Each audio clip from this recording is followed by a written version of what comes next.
It's Thursday, December 27th, Friday, December 28th, if you're on the East Coast or across the pond. And this, my friends, is Spaced Out Radio. Hope you had a great day and night. I am your host, Dave Scott, broadcasting to you live from the Great White North on top of the snowy mountains of central British Columbia, right here at SOR headquarters. We welcome you nightly on the SOR Radio Network at Deep Talk Radio. And if you want to listen to our archives, they are free at youtube.com/Spaced Out Radio. Just do me a favor, hit that subscribe button. Our website is spacedoutradio.com, where we have a plethora of features for you. You can rock out to Bumblefoot, soon shop at our brand new store, read up on Captain Shirk's SOR Newswire, and so much more. Tonight's show is brought to you by the YouTube channel in Suho. Sebastian Martin brings high-quality messages to the masses. Head to our website, click on the In Suho banner, and subscribe to the channel today. Now, originally we had Ian Holt scheduled for tonight to talk about a year in review, the 2018 year of movies, entertainment, music, paranormal, wherever it was going to lead. However, Ian is sick and out of town tonight, so we really had to do our due diligence. We had to get a little legal with everything, wondering, can we do this? Is it possible? And that's why we bring in the paranormal lawyer, Mr. Michael W. Hall from Washington State and the UFOI team. Tonight we're going to get into a topic with Michael that we really haven't touched. Yes, he's been on the air a few times with us, but considering he's a lawyer, we've never really got into the topics of paranormal law. Paranormal investigations. Are we crossing the line? What are the legalities surrounding these investigations that people are conducting in all fields of the weird and strange on a nightly basis? Then at the bottom of hour number 3, we will bring in Paranoia Magazine editor Olaf Phillips for the SOR Newswire. Mr. Michael W. Hall, I hope you had a great Christmas, my friend, and looking forward to the New Year's as well. How are you? Oh, I'm doing wonderful, Dave. It was just an awesome holiday season down here in the Seattle area. We didn't get any snow. Matter of fact, you guys stole the snow a lot earlier up there in October when I was up there with you. And I was kind of longing for something for the Christmas season. We haven't had it yet, but it's getting colder. Well, you know what? We got hit with about 5 inches of snow yesterday and the day before. And we're in for another 10 inches of snow starting sometime in the morning right through to Saturday. So wow. I got to get my snowblower going now. I have to. I have no choice. And that's just the way it is. You have told me about this snowblower. I think it's one of those guy things that if you don't get it going soon, you're not going to know what to do with yourself. That would be a lot of fun. Yeah, absolutely. And, you know, I enjoy the snow. I really do enjoy when it comes down. You know, where I used to live in the Lower Mainland near Vancouver, it used to be a little bit difficult because it was that real heavy snow that mixed with rain, lots of water, lots of ice, much like what you get in Washington State. I didn't like it. Up here, it's nice and dry. It's powdery. It's thick, easy to move. So it's not as much of a workout as it normally is in certain areas. So I'm actually looking forward to it. I enjoy it, and it's something that I find actually quite relaxing. It's nice watching the snow go outside. That's for sure. Oh, it is. Yeah, I'm looking forward to it. Hopefully we get a few inches down here soon, but you know, the people down here in Seattle, as soon as it starts snowing, they freak out, and it takes you hours just to get a mile. You know, people don't know what to do in the snow. Isn't that the truth? You'd think that if you live in a climate where it snows, that you might want to, you know, do something just a little bit generalized. Maybe invest in some snow tires.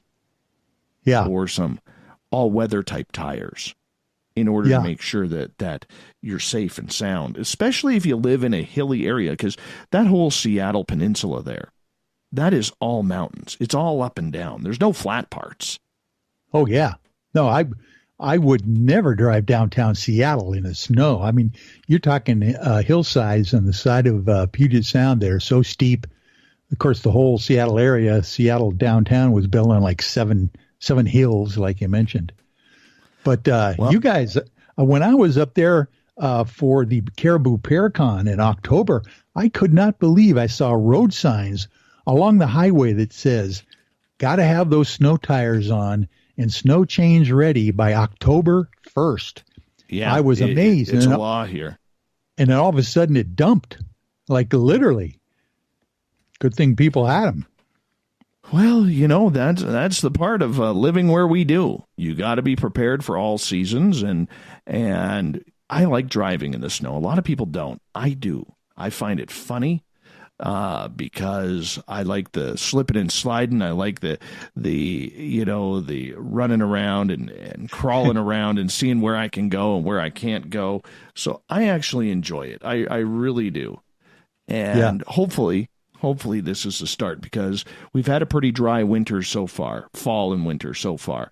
And, coming with the forest fires 2 years in a row now, we definitely need the snowpack in order to have a nice slow melt, so that way the ground gets nice and wet. So hopefully it doesn't get back into that forest fire type season come summer. But when you live in the mountains and surrounded by trees, you just never know, because it just takes one stupid cigarette from somebody who says, I got it. Not a problem. Yeah. The next thing you know, poof, you're on fire again. But nonetheless, my friend, you've been a lawyer for a long time. You've got a degree in communications and radio as well. You're a very educated, talented man. What the hell are you doing around UFOs? I was around UFOs well before I became a lawyer. I've been an attorney now for over 30 years. I was a Superior Court judge pro tem, municipal court judge, and had a general practice, did a lot of family law, estate planning, and some criminal defense issues with some of my clients as well.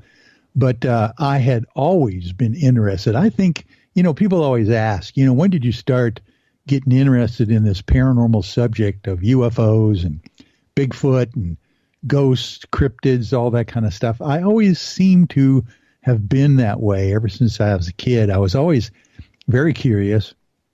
And I was a kid in Sunday school. It was always asking the strange questions for the Sunday school teacher, like, what does this Ezekiel's wheel, mean, coming out of the sky, out of the north? And, it sounds like a UFO to me, but, what's the deal? And so I'd always been interested in that. Never really saw anything drastic other than, lights in the sky. But it was always one of those things. And when, Barney and Betty Hill's case came out with the first kind of, publicized alien abduction in 1963, boy, I was a young guy at that point, a teenager, and really got into that whole thing. Bought all the UFO books that I could read back then. And, man, I tell you what, now that I'm semi-retired and having a lot more time on my hands, getting involved with, investigations of UFOs with the UFOI team, I am just in hog heaven. And anybody who's into ufology or the paranormal should just be amazed at this time in our lives where last year, about December, they actually confirmed the existence of UFOs for the very first time. So I can't imagine what's going to happen here in the new year of 2019. I'm looking forward to it, too. I think there is a lot that's going to be happening in 2019. 2018, really known, as we've been talking the past few nights on the show, as the year of ufology. This was a year where a lot of big news happened, all leading and stemming back from that December 16th, 2017 New York Times article, and then it just kind of went from there. There were peaks and valleys through it, but you really heard a lot more about UFOs this year than ever before, probably in the last 30 years that you have been involved in the subject and a lawyer as well. Would you agree with that, Michael, or do you think that's a little far-fetched? Oh, no, that's even understated, Dave. This has just been one of those years, I think, that history will show that it all started, back in 2018. The actual, formalized disclosure process, even though it's been going on for decades, as Grant Cameron will tell you, the famous Canadian ufologist, they just have been pouring on the coal now in 2018. It started out actually in 2017 in October when Tom DeLonge, the ex Blink-182 rock star, hooked up with some of the retired CIA and Pentagon officials, including Luis Elizondo, and came out and did actually this press release and conference happened here in Seattle. It was like a major event in October of 2016. And that kind of started the whole thing rolling. And then in December, actually, I'm mistaking there. It's not October of 16, it's October of 17, just before the December release of the New York Times article. And it just snowballed from there. Matter of fact, that article, if people really kind of get into the details of that article, not only are they confirming through the Department of Defense and the Pentagon that UFOs exist and that they've been studying them since 2007 through 2012 during this one study that they spent $22 million on.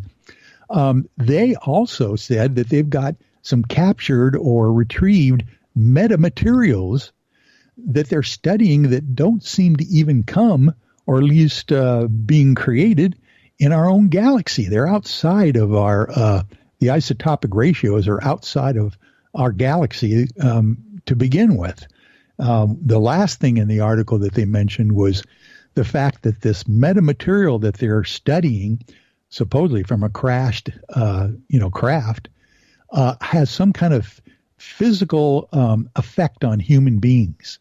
It affects humans' physiology, which kind of leads to the idea that maybe these craft or the materials these crafts are made out of have some kind of interaction with their drivers or the people that are piloting these things. So, oh man, it's started from there, and I don't know how many new television series about UFOs and the paranormal have come out of both the East Coast and the West Coast here in the United States, including the new Project Blue Book dramatic television series from the History Channel, which will be airing starting on January 8th.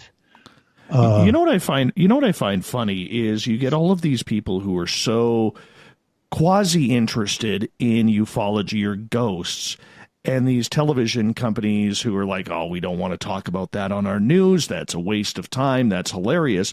Yet you look at all of these types of shows, whether it's the X-Files or UFO hunters or ghost hunters, or like you said, the new Project Blue Book type series. And yet they are rating smashers all the time. They are rating smashers. And it kind of makes it funny for me, because here you have all of these people who do not want these topics on the air, yet the minute they decide to take a chance with it, they're making a ton of cash off of ratings and commercial time that they can sell. Oh, yeah. I think it's always been that way, but I think there has actually been some kind of green lighting of this whole subject matter by either the powers that be or maybe even an off-planet, organization that's saying, hey, it's time. You guys either red pill the public, tell them what's going on, or else we'll do it for you. It's just as outstanding and astonishing how many of these new mainstream media productions are out there, and let alone the fact that even the Harvard astronomers talking about the Oumuamua, that was object that came through the solar system. They're actually stating that this could be an alien probe. I mean, I can't believe Harvard's talking about that. Yeah, that was an interesting study. I actually read that one, and it was just something that totally blew my mind, that the Smithsonian and Harvard would combine on that. They took a lot of heat from the scientific community on that for even mentioning that it could be a possibility that it is some sort of alien type probe. And yes. They did discover, or at least it came out in the press a couple months later, that there was no signals coming off of it, so it could have been just a space rock, which would be just fine as well, considering it's still a very interesting type of anomaly flying through our space and our universe. But nonetheless, and the shape was weird. You know, the kind of like cigar shape object. Yes, doesn't really lend itself to a normal asteroid or some kind of a space junk thing where, you know, you would think over the eons or whatever it would like, you know, be worn down into some kind of a smaller or at least compact object.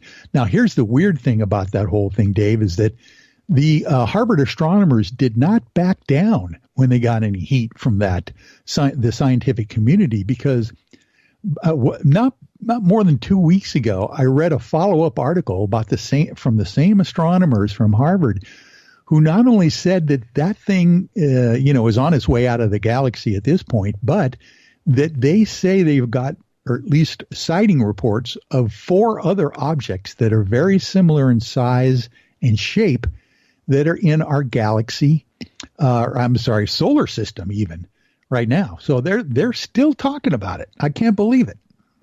It is amazing. And there was a lot of really cool scenarios this year. I mean, you think of the way that the To the Stars Academy really brought, if there is a positive to them, that they really brought ufology to the mainstream media and public. And I think that's a good thing to come out of it. I'm not a fan of To the Stars. I have my reservations regarding them. I've been very public about that. But with every type of criticism, you do have to give credit where credit is due, Michael. And for the first time in a long time in the media, we weren't hearing the X-Files theme song. We weren't hearing Star Trek or the Twilight Zone, or the reporters make those stupid, or the anchors make those stupid comments after the reporter broadcasts his or her story. It was very, very real, a subject that was taken very, very seriously. And even when those pilots from Virgin Airlines in Ireland and spotted that craft, those lights in the sky, that made mainstream news again. Like, it wasn't part of some quiet, back end story that newspapers and television news runs try to hide at the end. No, they went with it. They ran with it because this is exciting. This is something new. And I think it's fantastic the way the media has jumped on board with this and is no longer, in some markets, treating it like a fringe topic. Yeah, exactly. Matter of fact, there's an interesting comparison about a pilot report that Dr. Richard Haynes, one of our scientific consultants at the UFOI team, was involved in regarding the Japanese airline pilot who was coming over the pole.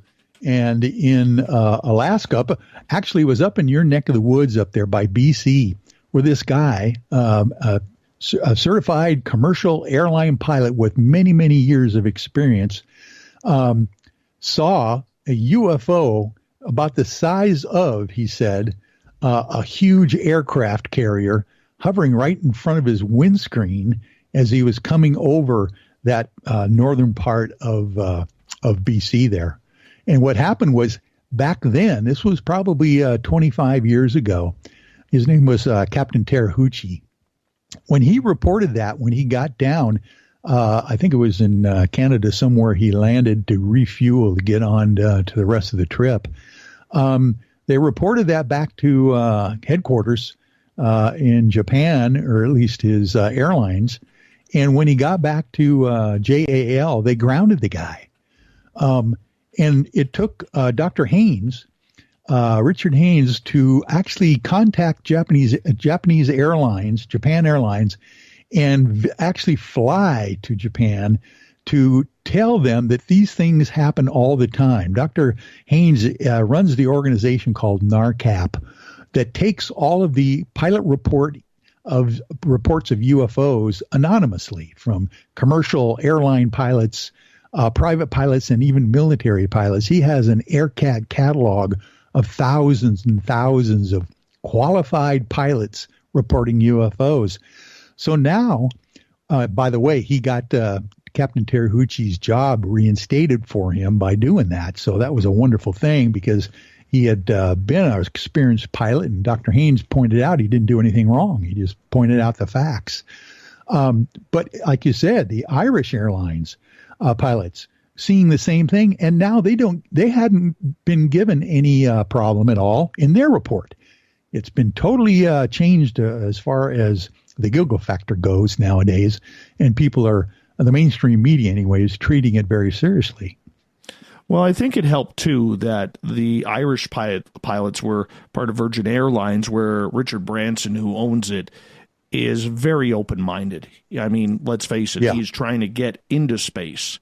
He's trying to bring space exploration to us within the next few years, albeit it'll be for millionaires who can afford it, not us peasants and peons here. But nonetheless, it's still a fact that he is trying to bring everything to affordable cost to go travel into space.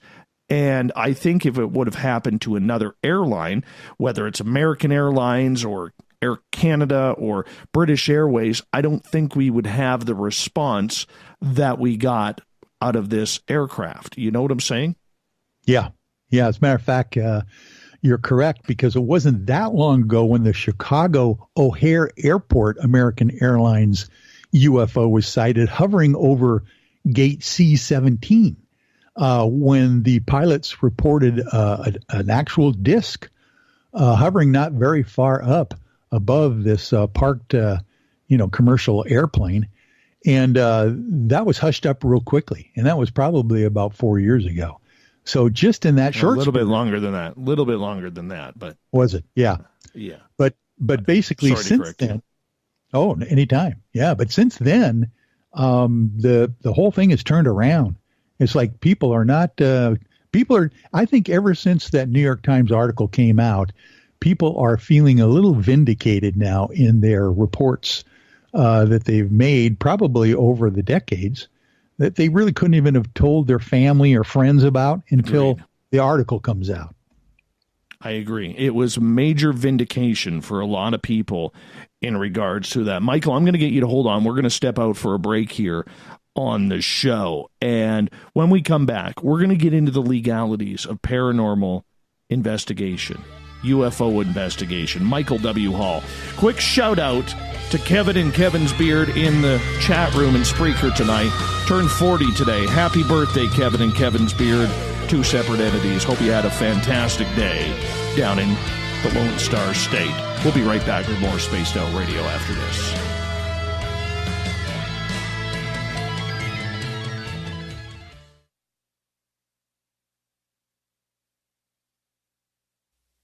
You're listening to Spaced Out Radio Live with Dave Scott on the Deep Talk Radio Network. Hi there, this is Geraldine Orozco from San Francisco's Bay Area Meditation. I invite you to join me the first Tuesday of every month with Dave Scott for Spaced Out Radio's The Spiritual You. In this fast-paced world we live in, it's time for you to take some time for you. We'll cover every possible subject from powerful meditation to healing techniques to your own intuition and spirituality. So come join us for The Spiritual You. Are you intrigued by Paranormal Talk Radio? You'll love the new Paranormal Radio app from TalkStream Live. You'll find a great selection of talk shows covering UFOs, ghosts, strange phenomena, and much more. Download the Paranormal Radio app now and start listening to the very best in paranormal talk entertainment, including the network you're listening to right now, the Paranormal Radio app, free in Google Play and the iOS App Store. Hello, this is your guitar man, Ron Bumblefoot Thal, and I have to tell you, I love the response I get for Little Brother is Watching from Spaced Out Radio fans. It's amazing how music can inspire and make people think deeper about what's going on in the supernatural world. You can head over to my website, bumblefoot.com, to check out my music, my guitar workshops, my touring, even check out some of the hot sauces that I'm working on. And make sure you keep on listening, because with Spaced Out Radio, you know Little Brother is watching. Heading to Vancouver and looking for a night on the town? The Moose Vancouver is the bar that never stops rocking until 2 a.m. every night. The Moose has great food with everything on the menu from $6.95 to $8.95. Fantastic, vibrant staff and rock and roll that will bring you back to when the music was real, the hair was long, and the guitars were rocking. Get your party on at the Moose Vancouver, the official party bar of Spaced Out Radio. You hear footsteps in the empty room above you. A rocking chair begins rocking by itself. Don't be afraid of the things that go bump in the night. Reach for Spirit Storybox, the iPhone app the Huffington Post UK called the only ghost hunting app you will ever need. Spirit Storybox. The spirits are telling their stories. Are you listening? Looking for a place to advertise at a very reasonable cost? Look no further than Spaced Out Radio. SpacedOutRadio.com has an advertising tab that you can click to check out our daily, weekly, and monthly packages to play on the radio, or our website including social media. From commercial spots to banners, we have it all. Check out our competitive pricing today. So, you love talk radio? Then you'll love TalkStreamLive.com. TalkStream Live is always on, 24/7, with the best streaming talk shows. Find your favorite talkers and discover some new ones. It's free, readily available online or on mobile with any smartphone or tablet. Finding your favorite talk shows all in one place has gotten a whole lot easier. Just go to TalkStreamLive.com. Be sure to download the free apps from Google Play or the iTunes App Store. A timepiece is a reflection of who you are, and what better way to show off the real you than with an Escape watch. Escape is a lifestyle brand accessorizing your days and nights. Choose to escape and create the life of discovery that you deserve. Dream, play, unite with your own personalized Escape watch. Head to escapewatches.com. There is no time like the present to enjoy your escape. Use promo code SMF2017 for your 20% discount today. We're bringing scientific thought to the paranormal. Hi there, this is Spaced Out Radio scientist Chris Cogswell. Join me, Chris Zuger, and Dave Scott the second Wednesday of every month, where we break down the who from the woo when it comes to everything paranormal. We'll investigate and try to bring sensible answers to those straight and sometimes outlandish questions people have. Hey, not everything has an answer, but we'll do our best. Listen in to Reality Paranormal only on Spaced Out Radio. Coming soon to our website, spacedoutradio.com, is the SOR Space Travelers Club. For just $5 a month, you can get into a private area on our site where you can hang with other listeners in our chat room, post in our forum, and check out a bunch of exclusive content and store that won't be found anywhere else, including a nightly after-show party with Dave. It's going to be the best $5 a month you're going to spend. The SOR Space Travelers, only at spacedoutradio.com. Visit purpleplates.com today. For over 40 years, the Purple Energy Plates have been delivering amazing results for their many customers. Inspired by the great genius Nikola Tesla, the harmony, healing, and energetic effects of the plates have proven over and over to be beneficial and often miraculous to thousands of customers. Check their site for daily specials and choose from their many energy products. You won't be sorry. Visit them today at purpleplates.com. Are you tired of being blocked, shadow banned, or placed in jail for simply posting your thoughts on social media? Social Media Freedom can take care of that for you. Social Media Freedom is the newest and one of the best free new apps that allows you the freedom to post what you want, when you want. It takes seconds to download from your app store. Come join the tribe at Social Media Freedom. It's time to set yourself free.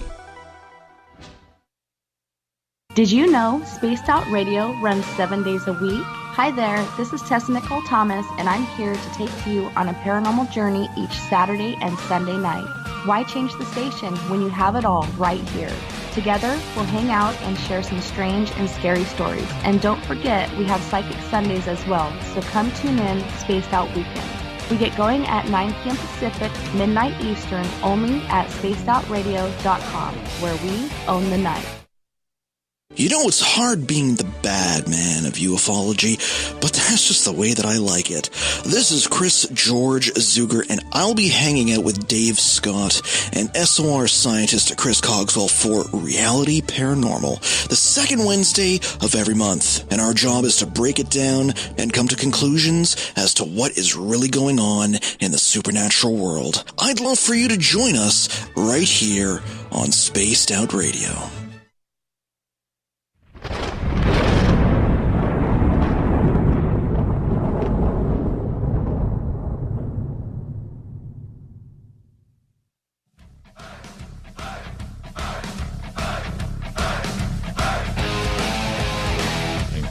Welcome back to the second half hour of Spaced Out Radio. Tonight I am your host, Dave Scott. Good to have you with us. Paranormal Lawyer Michael W. Hall joins us live tonight as we are talking about the laws behind paranormal investigation. Now, Michael, welcome back to the show. Thank you, Dave. You know, Mike, I'm very surprised out of all the times we have talked, and I mentioned this quickly in the first half hour, that we have never really talked about the implications of the law when it comes to looking at UFOs, looking for ghosts in private places, looking for Bigfoot, Dogman, fairies, whatever the strange and weird may be. Now, there's thousands upon thousands of people out there who are investigating on a daily or weekly basis, or whenever they can make it out. We got the weekend warriors out there as well. Now, my big question for you, when you come on with this, is looking at everything, Mike. There's a lot of people who aren't afraid to cross the lines, whether it's integrity, whether it's professionalism, whether it's, going onto private property, whatever it may be. There's people who feel the investigation and the excitement of the investigation is worth it when it comes all down to it. We have people saying that they're going to try and invade Area 51 because they want answers, and they're going to bring big groups down there to do it. Well, I can't see that playing out very good. Is the fact that, and we're going to start the conversation off with this, is the fact that there is no rules, no guidelines, no guidebook or Bible, whatever you want to call it, when it comes to the field of, or the fields of the paranormal, that really, really denigrates what a lot of the research is doing. Yeah. Well, I think like anything else that has enthusiasm and conviction to it, whether you're a hunter, going after deer, whether you're a cryptid guy and wants to find out about Bigfoot or ghosts or any kind of UFOs, any kind of paranormal activity research, has got to make sure that you don't run afoul of the general laws out there. There's I mentioned in the past, I have been Peter Davenport's attorney for the last 24 years. He's the director of the National UFO Reporting Center. And I don't know how many times that Peter and I have been involved in basically the legal aspects of the paranormal. People coming up with strange things that you need to have a contract or a waiver for, to protect him from liability with, any corporate entity that you can insulate, liability from. There's all sorts of interesting things that in my career as a lawyer have come up in my practice just because people knew that I was interested in these subjects. So I would get the strangest questions that I would actually look into. And here's one example that you won't believe, but I really was fascinated at one point when I was able to research the idea that out of the Western District Court of Pennsylvania at the turn of the century, there was an actual case where a ghost helped convict a guy of murder. Believe it or not, it's in the court record. And those kinds of things. What happened, I'll just tell you briefly, is that this young girl was murdered, and they couldn't figure out, the motive, couldn't figure out the perpetrator, and they were just kind of like a cold case for a long time. At one point, supposedly the mother of the young girl comes to the authorities and said that she had a dream that her daughter the ghost of her daughter appeared in her room and told her about how she was killed, where her body was buried, and how it was murdered, that kind of thing. It was a cold case, but they decided, the prosecutor had a lot of guts back then, decided to bring the case. And the fact that the details that were in this testimony bared fruit, and they found the body, they found exactly how she was killed, just like the mother said that her daughter told her. And the jury convicted this guy of first-degree murder because of the testimony of a ghost. So that doesn't happen a lot, and hasn't happened since then a lot. But more and more people are using paranormal evidence for corroborative evidence in trying to find out what the real truth is. Then, of course, there's the whole aspect of, trespass and trying to protect yourself as an organization or a group or even an individual when you're researching the paranormal.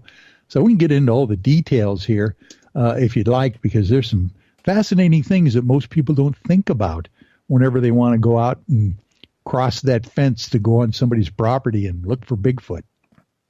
Well, I mean, is it the person, or is it the adrenaline of trying to get that information that people are not paying attention? Or do they feel because what they are doing, Michael, in most cases, they are not feeling that they need to go with the law, so to speak, that they're on a quest to prove or disprove this creature or this UFO landing site or this haunted barn or cavern or whatever it may be, and the law shouldn't pertain to them because they're collecting evidence.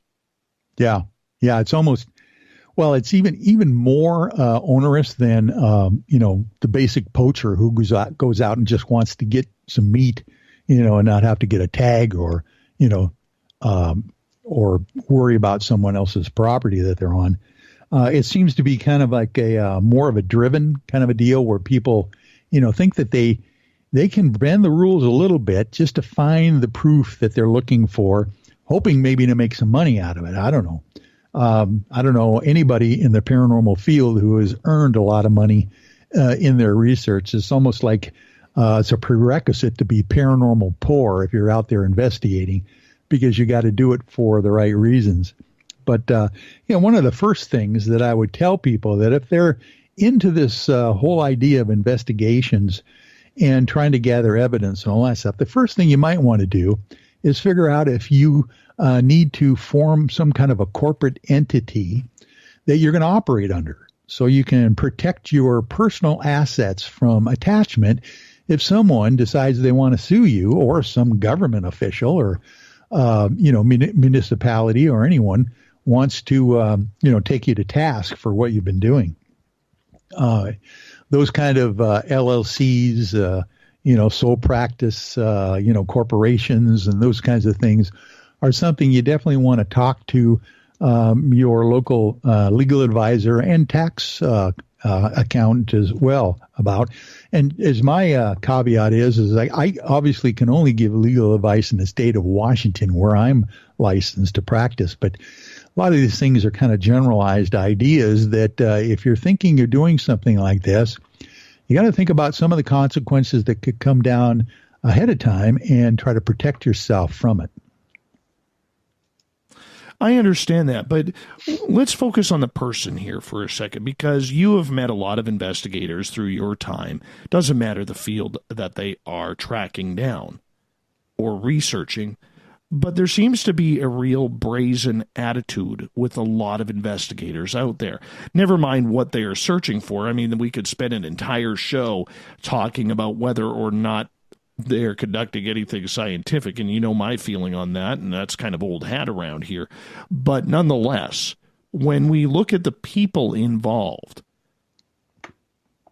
is there any type of persona that you have noticed that seems to be very critical in this field, if not maybe even, I'm going to use the word, a little dangerous? Yeah, it's almost like the wild, wild west out there. Where there aren't a lot of regulations in this area. There's not nowadays not a lot of capital outlay that you have to put in to get a few instruments and investigative gear just to go out there. And a lot of people like to do it. It's just kind of, part of the persona, I think, of maybe the machoism of trying to go out there and find the answers out yourself. It's kind of a pioneer spirit, but it needs to be tempered, of course. There's also always been the idea that maybe we should have some kind of a code of ethics or standard of care that, different paranormal groups should voluntarily get together and kind of come up with. But that's a can of worms in itself right there.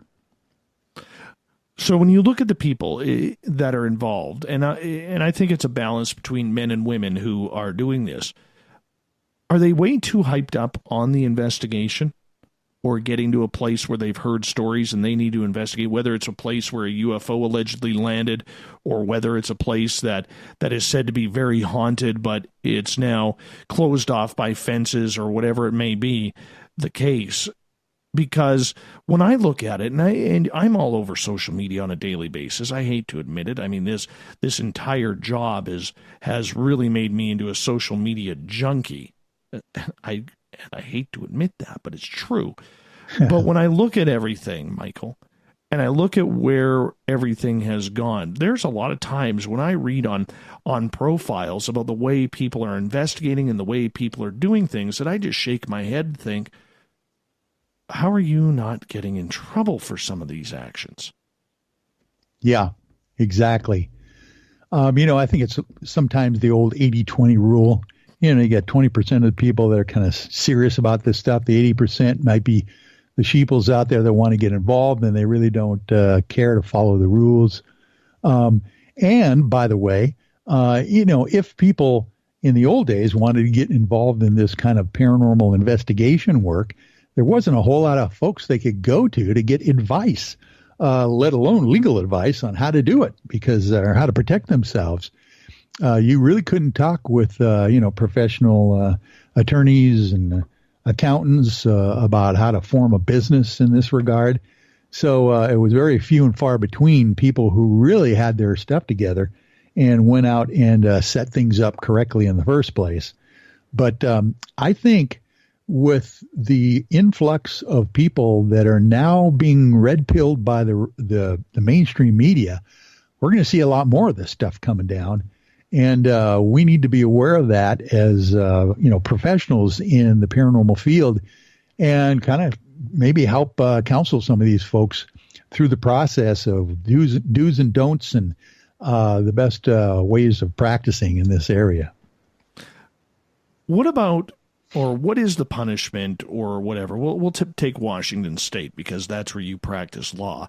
Let's say somebody believes that down at Boeing Field that they are working on some sort of ET technology. Somebody's been tipped off, you know how it always happens, through a friend of a friend of a friend, through a coworker's janitor's husband, right? I mean, that's always how it seems to work in these kinds of situations. What if somebody, say, storms Boeing and says, I want to know where this UFO stuff is, or, crosses into military land because they feel at Fort Lewis they are holding some sort of experimental site on animals and potentially Bigfoot there, going back to the days of when it was alleged that during the Mount St. Helens eruption that helicopters were bringing dead Bigfoot into Fort Lewis. Yeah, definitely. I've heard that rumor as well. Right. There's a lot of brazen people out there who feel that they are owed or deserved the answer, and they're willing to go to those extra lengths to try and find it. But there is a legality to that as well. Well, yeah, and it's it's almost like you got to pick your fight. Pick your battles, because if you're trying to storm a government entity to try to get answers, you're going to be shut down really quickly. It's like the folks that wanted to storm Area 51, and even the individuals that go out there and try to breach some of the, borders, they find out real quick that they don't mess around in those regards. But I think some of the best ways of handling this inside information that we know is there, because periodically whistleblowers will pop up. Now, some obviously whistleblowers, I believe, are controlled opposition, and you got to kind of be discerning about that. But every once in a while, there is someone that comes forth. I mean, a good example of this, basically, from many, many years ago, is Bob Lazar, who came out, and of course, the new film about his life story has just been released as well. Area 51, I believe it's called, with the Bob Lazar story. But I have also, in my practice, developed what I call a disclosure trust for some of these whistleblowers that I think would maybe be the way to go on this regard. Is that if people, people out there have been involved in these kinds of secret projects, and maybe even alien reproduction vehicles for many, many years.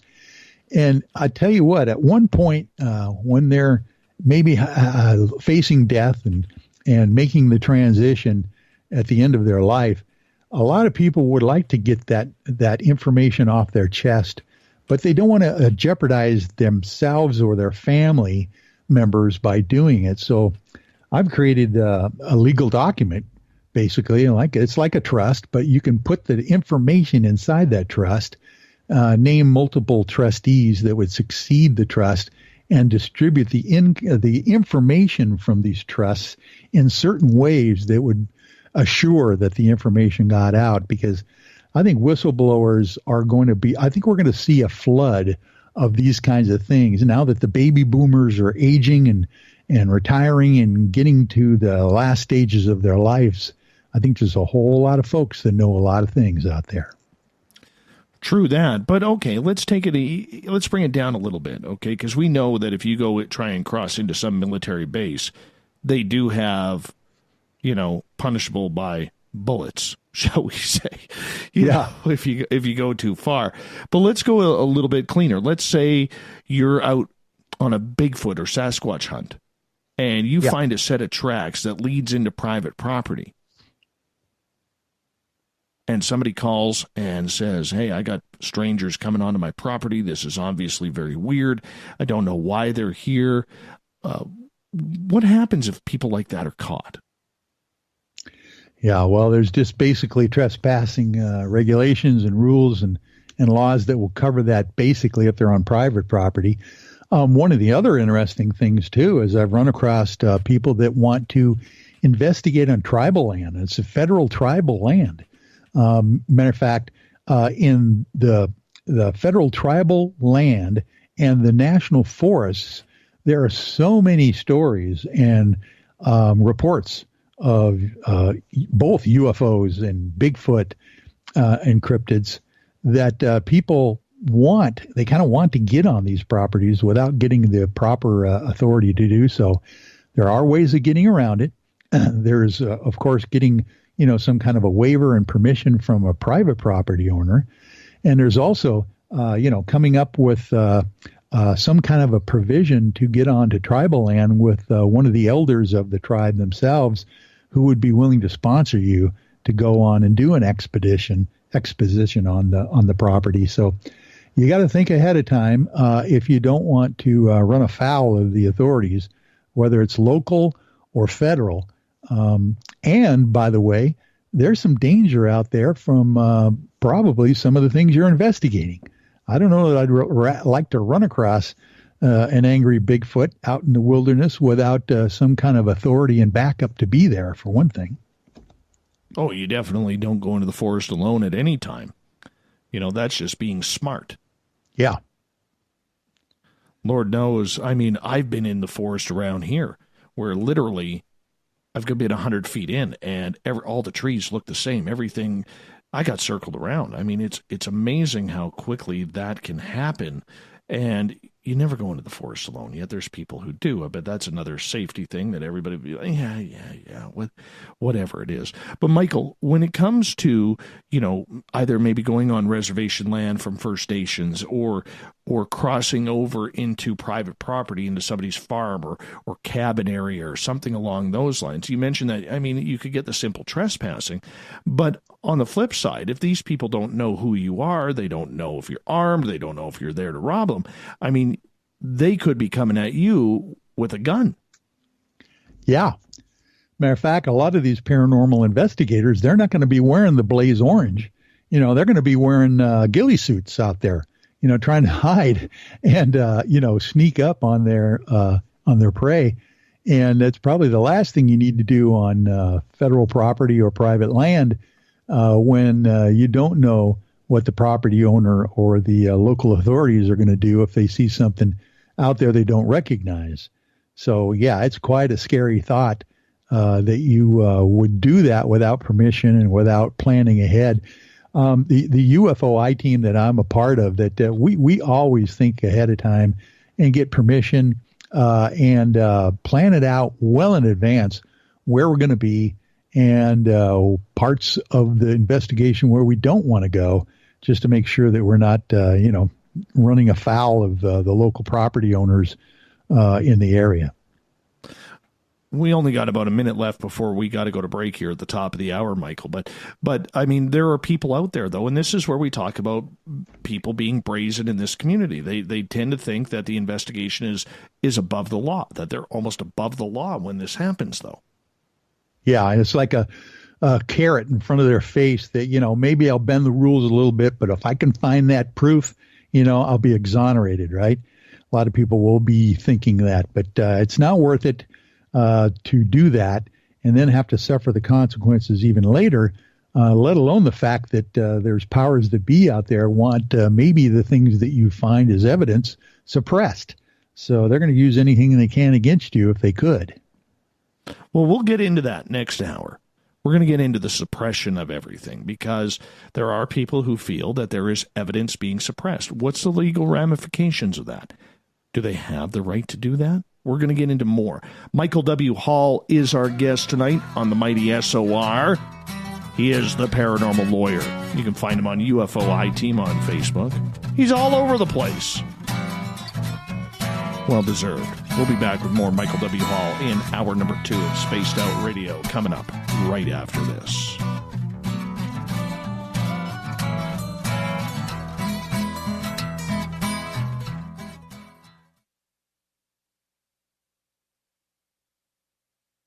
Every night on Spaced Out Radio, we have places for you to hang out. Hi, this is Carl. Join our SOR Space Travelers group on Facebook for live chat. On Twitter, using hashtag Spaced Out Radio. You can also join us in our Spreaker chat room. Check us out on Instagram at Dave Scott SOR. All of our archives are free on YouTube at Spaced Out Radio. By the way, I'll be watching you at your window until you do. Bye! Looking for the stories of the strange and weird that you will find hard to find anywhere else? Check out the SOR Newswire on our website. Our writers, led by Captain Shirk, are scouring the world for the oddest and most bizarre stories we can find. Everything from weird crime to suspenseful and paranormal. We're working hard for you to bring you the most intriguing news of your day. Check out the SOR Newswire at spacedoutradio.com today. You're listening to Spaced Out Radio Live with Dave Scott on the Deep Talk Radio Network.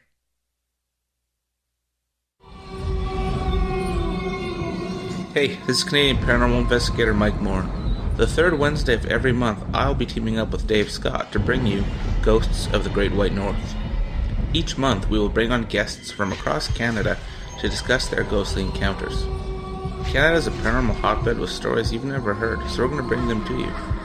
So get comfy on your Chesterfield, grab a donut, and join us, eh? Do you want to know what's really going on in your world? Do you have questions about who you can trust in the mainstream media? Then look no further than the Rebel Planet. Come get the straight answers right here at spacedoutradio.com. Join me, Jamie Sexton, creator of Rebel Planet News, as I fill you in on the stories behind the stories. All you truth seekers, be sure to tune in to Rebel Planet on spacedoutradio.com the third Thursday of every month.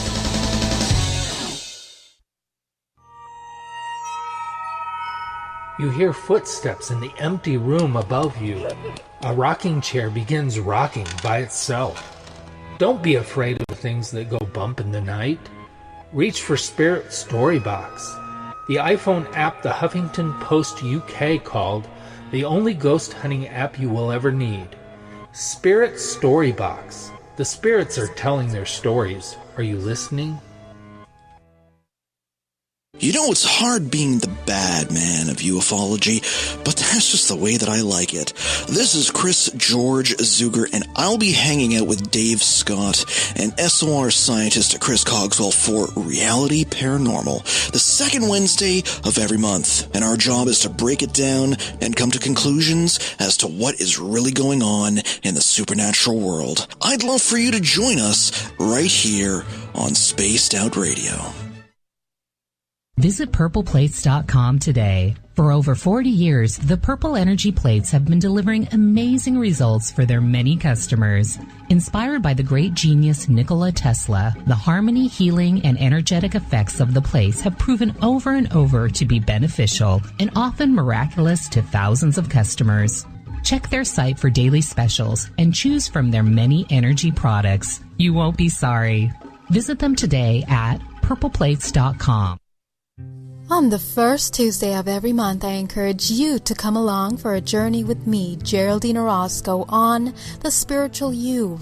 Together, we will take a look at how to access the highest expression of yourself and change your life. Consciousness, ET contact, health, and wellness, we can talk about it all. So come along for a spiritual ride with me, Geraldine Orozco, on The Spiritual You, only on Spaced Out Radio. The freedom to post what you want, when you want. That's the social media freedom you need. Social Media Freedom is the free app in your app store. No need to worry about going to jail or being shadow banned any longer. It's the freedom to say what you feel. The freedom to know Big Brother isn't watching. It's the way social media is supposed to be. Social Media Freedom. It's time to set yourself free. Download from your app store today. We are getting ready to relaunch the SOR Space Travelers Club at spacedoutradio.com. For $5 a month, you can join us for a plethora of features found nowhere else. Hang out in a private chat room during the show and after party. You can check out some exclusive content and a store specifically for you, as well as a private listener forum where you can post your thoughts, stories, and pictures. The SOR Space Travelers Club, coming soon to spacedoutradio.com. So, you love talk radio? Then you'll love TalkStreamLive.com. TalkStream Live is always on, 24/7, with the best streaming talk shows. Find your favorite talkers and discover some new ones. It's free, readily available online or on mobile with any smartphone or tablet. Finding your favorite talk shows all in one place has gotten a whole lot easier. Just go to TalkStreamLive.com. Be sure to download the free apps from Google Play or the iTunes App Store. Find your escape where time has no limits. It's about living today and cherishing the heritage of yesterday. A spirit of adventure for what is new with the nostalgia of the past. Your timepiece is a reflection of who you are. Life surrounded by beauty from the world around us to the soul within. EscapeWatches.com. There is no time like the present to enjoy your escape. Use promo code SMF2017 for your 20% discount today. Get your horns up with me on Spaced Out Radio. This is Ron Bumblefoot THAL. Come tune in to SOR where you can hear me rock out with Little Brother is Watching, the official theme song of Spaced Out Radio. And then come on over to bumblefoot.com where you can find out about my tour schedule, my music, and everything else. Bumblefoot.com keeps you up to date on what I'm doing and the best way to stay in touch with my music and music camps. Sign up for my newsletter at bumblefoot.com and remember, Little Brother is watching. Looking for a place to advertise at a very reasonable cost? Look no further than Spaced Out Radio. SpacedOutRadio.com has an advertising tab that you can click to check out our daily, weekly, and monthly packages to play on the radio, or our website including social media. From commercial spots to banners, we have it all. Check out our competitive pricing today. The Call of the Wild is in Vancouver. The Moose Vancouver is one of the hottest bars and restaurants in the city. Open until 2 a.m. nightly, the Moose will rock you like a hurricane all night long. great food with everything on the menu at $6.95 near the corner of Nelson and Granville. Get your horns up and come rock with us. The Moose Vancouver, the official rocking bar of Spaced Out Radio.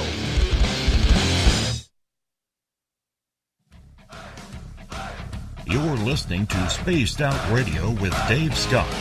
Follow Dave on Twitter at Spaced Out Radio and on Facebook, Spaced Out Radio Show. Welcome back to hour number 2 of Spaced Out Radio. Tonight I am your host, Dave Scott. Thank you so much for being with us. Tomorrow night on the show, we're bringing in some friends for the final SOR Paranormal Roundtable of the year. We get going at 9:06 Pacific, 12:06 a.m. Eastern at spacedoutradio.com. We say hello to everyone listening in on the SOR Radio Network and Deep Talk Radio. Remember, you can check out all of our archives at youtube.com/spacedoutradio. They are free for you. Do me a favor, though, hit that subscribe button. Bill Cardwell has set the password for tonight in the SOR Space Travelers Club. Telangiectasia. I don't know if I got it right. Telangiectasia is your password. Make sure you use it wisely, Space Travelers, as Bill sets the password each and every night right here on the mighty SOR. Our website is spacedoutradio.com, where we have a plethora of features for you. You can rock out to Bumblefoot, soon shop at our brand new store, read up on Captain Shirk's SOR Newswire, and so much more. Tonight we are talking with paranormal lawyer Michael W. Hall from the UFO I-Team. Laws and rules regulations behind the paranormal field. Should there be a book? Should there be a rule book going on? We don't know. Michael, welcome back to the show. Thank you, Dave. Happy to be here with you. Now, you're broadcasting this live off your Facebook as well. You got a number of Canadians hanging out there, so we want to give a shout-out to all the Canadians watching it on your live Facebook while you're doing this as well. So thank you so much for tuning it on in as well. But, Michael, we have talked about this once, maybe a year ago, with you in regards to this. Is it time for a rule book when it comes to the UFOs, paranormal, or anything along that, for acceptable rules, guidelines, regulations on how to investigate? Because there's a lot of people who feel we don't need a rule book. You know, what we need is people just kind of joining up and getting on the same page. Well, normally to get on the same page, you need some sort of guideline. Is that even possible this late into the game? Well, you know, that's the ultimate question right now, is that it seems to be so late in the game that if people come up with some kind of a rule book on how to act and investigate, is it going to be thrown out once disclosure happens? If disclosure happens and the government comes out, you know, the first thing was disclosing the fact that, okay, UFOs do exist. We've been studying them for a long time. We spent a lot of money doing it. That was the first step. Now the next shoe to drop is going to be, you know, oh yeah, by the way, aliens exist. They probably exist on other planets. They haven't been to our planet yet. You know, I'm sure that's going to be the next step.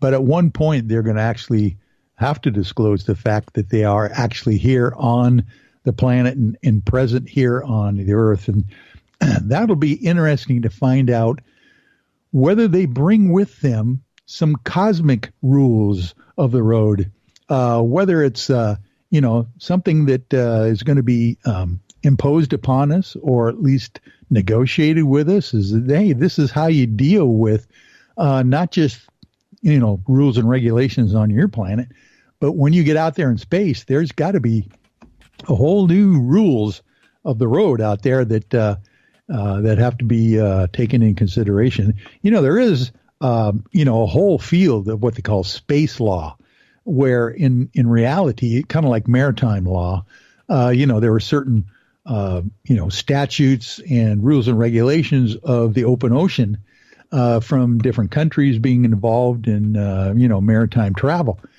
I'm sure the same thing is going on right now with space travel, and someone is figuring out, well, what are we going to do if we start populating Mars? You know, what are we going to do with the local, you know, rules and bylaws and regulations and codification of things in space? So I know that there's already been discussions about, from different countries, how we should deal with one another in space and on different, planetary, places like the moon, etc. How are we going to deal with one another when they have different jurisdictions landing on bodies that are close and far away from the Earth? What would have to happen? How many people would have to get together to try and create this? And what stature in the communities would they have to be? Well, I would imagine that you're talking, Stanton Friedman type folks, Grant Cameron, people that have been around a long time, who have investigated over the years, run across these same problems. And, at one point, it's almost like, the 13 colonies getting together and deciding, well, we need a constitution here. At one point, the UN, by the way, is having an alien ambassador to the UN is one of the other suggestions on the chat book here. But these kind of things are going to have to come from the highest sources, let alone the government itself is going to have to be involved, whether it's NASA, whether it's Homeland Security, whether it's whatever. At one point, we're going to have to think about how we're going to organize ourselves to deal with potentially off-planet organizations, peoples, visitors that I think most of us know are visiting here anyway, without that kind of thing. I would love to see some kind of a, because when you watch the movies, Men in Black, the multiple movies of Men in Black. Matter of fact, I think there's a new one coming out right now. I can't wait to see that one. That's going to be a lot of fun with Liam Neeson, by the way. I mean, my gosh, this is going to be a fantastic film. Those guys in the structure of the film had this whole galactic kind of like organization going on with, people had to have visas to get to the planet, get off the planet. There's certain races that could visit and couldn't visit.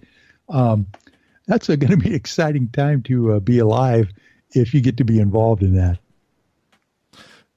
You mentioned Stanton Friedman and people like that. They have to be in that upper crust, that upper tier. Would you think that there would have to be different rule books, guidelines, say one for ghost hunting, one for cryptids, one for UFOs, one for aliens, or maybe combine that one? Do you think that you would need those different rules, regulations for the different types, or do you think that one rule book would fit all? Well, I think there's probably going to be, just like any other state code, there's different subjects within the RCWs down here in the state of Washington, revised codes of every state that cover different aspects of the law. But, if Grant Cameron is correct, and everything is connected somehow, that aliens and Bigfoot and ghosts basically have some kind of a connection, vibration-wise, dimension-wise or whatever, I think they're probably all going to dovetail together eventually. And basically we're going to have to kind of realize that and probably rise our own conscious level as well just to deal with it. If you were asked to be on that board, to sit in, Michael, and help create some sort of constitution or regulation guidelines, what would you want to see happen? Wow. Wouldn't that be an honor for one thing? Just to be, I go back to the movie Contact when they kind of had that, epiphany where there was like, extraterrestrial beings visiting the planet, and they got together theology professors, they got together, politicians and astronauts and scientists. What an incredible group of people to be a part of. By the way, something similar to that supposedly happened with this MJ-12, that organization that Truman put together after the mid 1940s crashes of UFOs, where military and scientific and political leaders got together and supposedly tried to figure out what the heck we're going to do with this idea of the alien presence on the Earth. But I tell you what, if I was sitting there in a group of those kinds of caliber of people and talking about, how are we going to react and how are we going to conduct ourselves in a new atmosphere of openness and disclosure. I think the first thing that I would like to bring up would be the fact that, for some reason, we have been allowed to, on this planet, evolve to a position right now where we are almost ready to join the galactic neighborhood ourselves. Now, let's face it, if aliens were visiting the planet and wanted to get rid of us just for our natural resources, they would not have waited around until we developed the atomic bomb, let's put it that way, or any of the other military devices that we've got going. So I'm thinking that we need to take a little humble step backwards and realize that for some reason we are important here on this planet, and we need to be involved in our consciousness raising so we can enter into the next stage and be not so worrying and so petty about our natural resources and take care of our planet to begin with. That seems to be one of the major, stories that we hear from people who are in contact with alien entities and those kinds of things. So I would be a very humble participant in that whole process and like to hear what other people would have to bring to the table. Yeah, and I would love to sit on a board like that, too, although I don't think I would ever get that opportunity because I'm not an investigator or anything like that. But how do you even start? Like, where do you even begin to create something like this, Michael? Because I realize you have to get the right people involved at the right time, and there's going to be balking, there's going to be arguments over whomever is chosen, and, that's where the debate officially begins. I mean, this is something that you couldn't do overnight. It would have to take literally years to set up.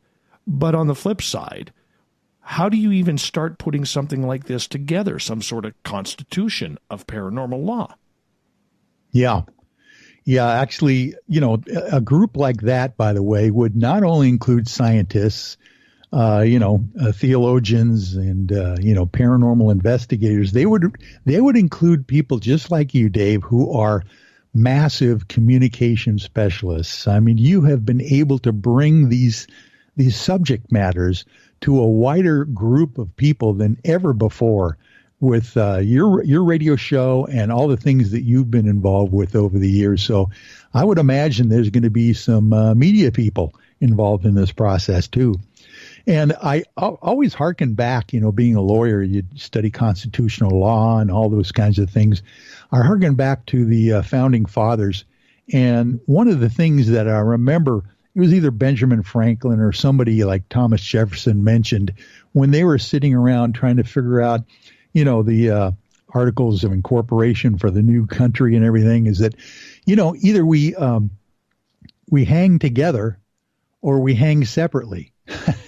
So at one point, we're going to have to come to the realization that we're going to have to forget about all of our petty arguments and prejudices and realize that, hey, as a group here on this planet, we're going to have to deal with the greater universe very quickly, I believe. And we're going to have to kind of like buck up and do it correctly. Or who knows what could happen to us if we, don't do it correctly. So I'm looking forward to that time, and I would relish the idea of even just being alive during that period of time to figure out how we're going to handle all those issues. And I understand that, and I completely agree. But is there some place, and I guess what I'm trying to get out of you, and I'm trying to weasel it out of you, Michael, there's got to be something close to your heart that you would definitely say, look, if I'm on that board, this is what I am bringing to the table, that I will not stop until I see it on the rule books or the guidelines. Yeah. Well, let's see here. I think the main thing that I would like to bring to the table would be some kind of a realization, basically, that our perspective of life on our planet seems to be very, very limited. The idea that, if we are sentient beings with a soul, there's no reason not to believe that our souls don't outlast these puny bodies that we are given to, live out a lifetime with. I would imagine that would be very almost universal, that if we are a part of the source and we come from the source, we probably will eventually get back to the source. But we need to think of ourselves in much bigger terms than just our 80, 100 years, even whatever lifespans here on this one little planet. Who knows whether we're hybrids ourselves, come from other races and other times and dimensions. And I think basically the idea that our concept of God on this planet is so small that it's almost laughable. If it's like from the movie Contact, where Jodie Foster says, if we're the only things in the universe on this one small little speck of planet, what a waste of space.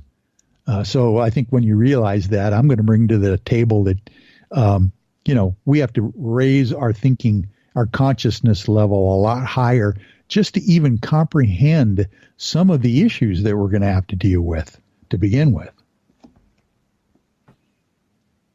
Without there being any type of law rule book, and the way, as we have talked before, there is a lot of people, doing whatever they feel. And I've used this term on the show before.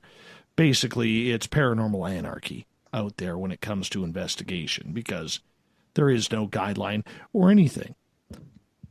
My question to you then is, in regards to the laws behind everything, is there a time or a place, or what would have to happen where all of a sudden, say, the government gets involved and says, you know what, we've had enough of these shenanigans. We've had enough of psychic people trying to rip people off, ghost hunting teams trying to rip people off financially. We've had enough of this. And we're either going to create laws about whether or not there is something, force a rule book or a set of guidelines, maybe it's statewide or nationally or provincially here in Canada, wherever it may be, or we're going to just say, look, we're going to start banning in communities ghost hunting in general, or things like that. Because I do believe, Michael, that eventually, and I realize it hasn't happened yet, but with the competition and the egos and attitudes that seem to be around the fields of ghost hunters or the fields of ufology or cryptids, it's amazing to me that at times people haven't got violent about it, and it hasn't broken into some sort of chaotic mess. Yeah. Yeah, it is kind of interesting out there that the wild, wild west atmosphere of the paranormal seems to be at odds with one another. As a matter of fact, let's just take one area of the paranormal, the Bigfoot folks out there. You'll find Bigfoot people don't get along with Bigfoot people. There's, different ways of people's thinking on how they investigate. There's the woo-woo factor that some of them are into. There's the cryptid factor, the hominid, clone, the, evolutionary people who argue that. So those kinds of things are just the tip of the iceberg when it comes down to whatever disclosure is going to happen.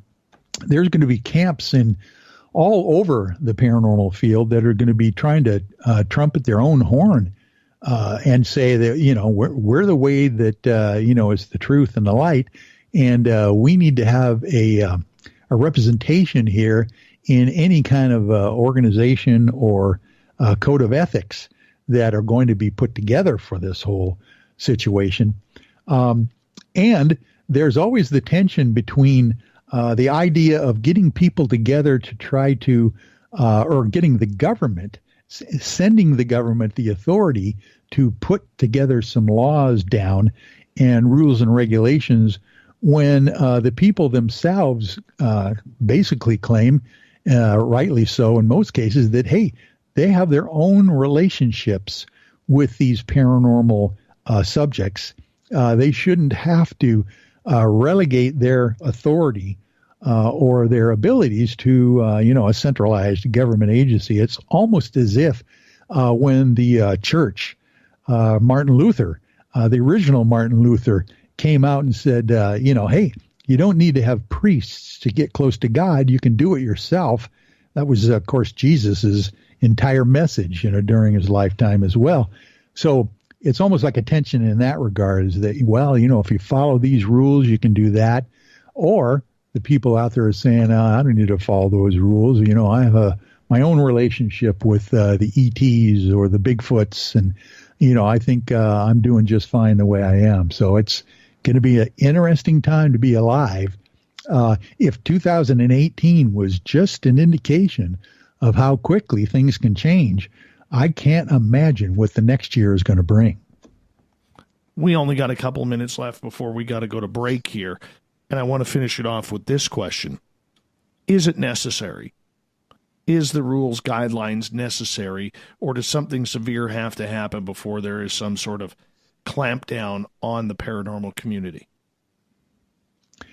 Yeah, and that's always the hammer that you would see over any kind of a, free-thinking field, is that, hey, is there going to be a false flag, a Reichstag, event that forces these paranormal investigators into the same kind of rules and regulations or control, basically, that they want them to be under. So I hope it doesn't come to that. I hope there's always been going to be input amongst the various fields of paranormal, and that we can raise our consciousness level to be able to take in all the aspects of the paranormal.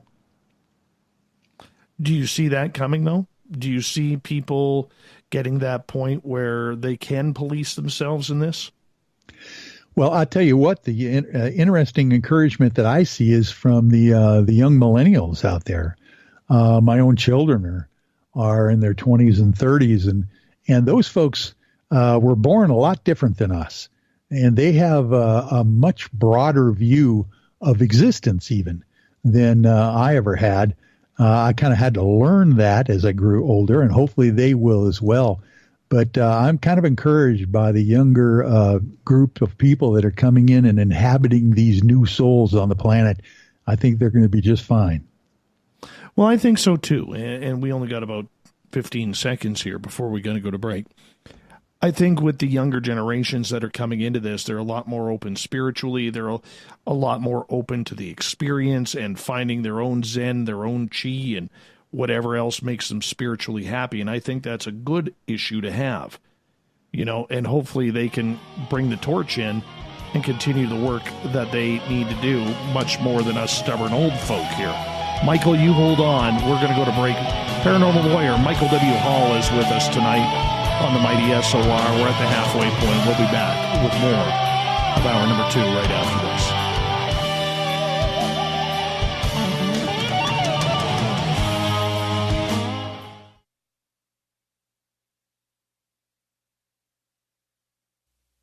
You're listening to Spaced Out Radio Live with Dave Scott on the Deep Talk Radio Network. Coming soon to our website, spacedoutradio.com, is the SOR Space Travelers Club. For just $5 a month, you can get into a private area on our site where you can hang with other listeners in our chat room, post in our forum, and check out a bunch of exclusive content and store that won't be found anywhere else, including a nightly after-show party with Dave.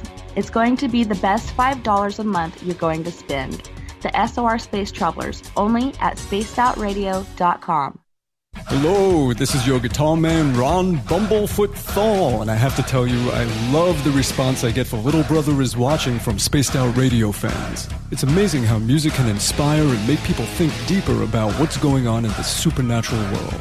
You can head over to my website, bumblefoot.com, to check out my music, my guitar workshops, my touring, even check out some of the hot sauces that I'm working on. And make sure you keep on listening, because with Spaced Out Radio, you know Little Brother is watching. A timepiece is a reflection of who you are, and what better way to show off the real you than with an escape watch? Escape is a lifestyle brand accessorizing your days and nights. Choose to escape and create the life of discovery that you deserve. Dream, play, unite with your own personalized escape watch. Head to escapewatches.com. There is no time like the present to enjoy your escape. Use promo code SMF2017 for your 20% discount today. Visit purpleplates.com today. For over 40 years, the Purple Energy Plates have been delivering amazing results for their many customers. Inspired by the great genius Nikola Tesla, the harmony, healing, and energetic effects of the plates have proven over and over to be beneficial and often miraculous to thousands of customers. Check their site for daily specials and choose from their many energy products. You won't be sorry. Visit them today at purpleplates.com. Did you know Spaced Out Radio runs 7 days a week? Hi there, this is Tessa Nicole Thomas, and I'm here to take you on a paranormal journey each Saturday and Sunday night. Why change the station when you have it all right here? Together, we'll hang out and share some strange and scary stories. And don't forget, we have Psychic Sundays as well, so come tune in Spaced Out Weekend. We get going at 9 p.m. Pacific, midnight Eastern, only at spacedoutradio.com, where we own the night. So, you love talk radio? Then you'll love TalkStreamLive.com. TalkStream Live is always on, 24/7, with the best streaming talk shows. Find your favorite talkers and discover some new ones. It's free, readily available online or on mobile with any smartphone or tablet. Finding your favorite talk shows all in one place has gotten a whole lot easier. Just go to TalkStreamLive.com. Be sure to download the free apps from Google Play or the iTunes App Store. Hi there, this is Geraldine Orozco from San Francisco's Bay Area Meditation. I invite you to join me the first Tuesday of every month with Dave Scott for Spaced Out Radio's The Spiritual You. In this fast-paced world we live in, it's time for you to take some time for you. We'll cover every possible subject from powerful meditation to healing techniques to your own intuition and spirituality. So come join us for The Spiritual You. Heading to Vancouver and looking for a night on the town? The Moose Vancouver is the bar that never stops rocking until 2 a.m. every night. The Moose has great food with everything on the menu from $6.95 to $8.95. Fantastic, vibrant staff and rock and roll that will bring you back to when the music was real, the hair was long, and the guitars were rocking. Get your party on at the Moose Vancouver, the official party bar of Spaced Out Radio. Looking for a place to advertise at a very reasonable cost? Look no further than Spaced Out Radio. SpacedOutRadio.com has an advertising tab that you can click to check out our daily, weekly, and monthly packages to play on the radio, or our website including social media. From commercial spots to banners, we have it all. Check out our competitive pricing today. You know, it's hard being the bad man of ufology, but that's just the way that I like it. This is Chris George Zuger, and I'll be hanging out with Dave Scott and SOR scientist Chris Cogswell for Reality Paranormal, the second Wednesday of every month. And our job is to break it down and come to conclusions as to what is really going on in the supernatural world. I'd love for you to join us right here on Spaced Out Radio. Are you tired of being blocked, shadow banned, or placed in jail for simply posting your thoughts on social media? Social Media Freedom can take care of that for you. Social Media Freedom is the newest and one of the best free new apps that allows you the freedom to post what you want, when you want. It takes seconds to download from your app store. Come join the tribe at Social Media Freedom. It's time to set yourself free. Are you intrigued by Paranormal Talk Radio? You'll love the new Paranormal Radio app from TalkStream Live. You'll find a great selection of talk shows covering UFOs, ghosts, strange phenomena, and much more. Download the Paranormal Radio app now and start listening to the very best in paranormal talk entertainment, including the network you're listening to right now, the Paranormal Radio app, free in Google Play and the iOS App Store.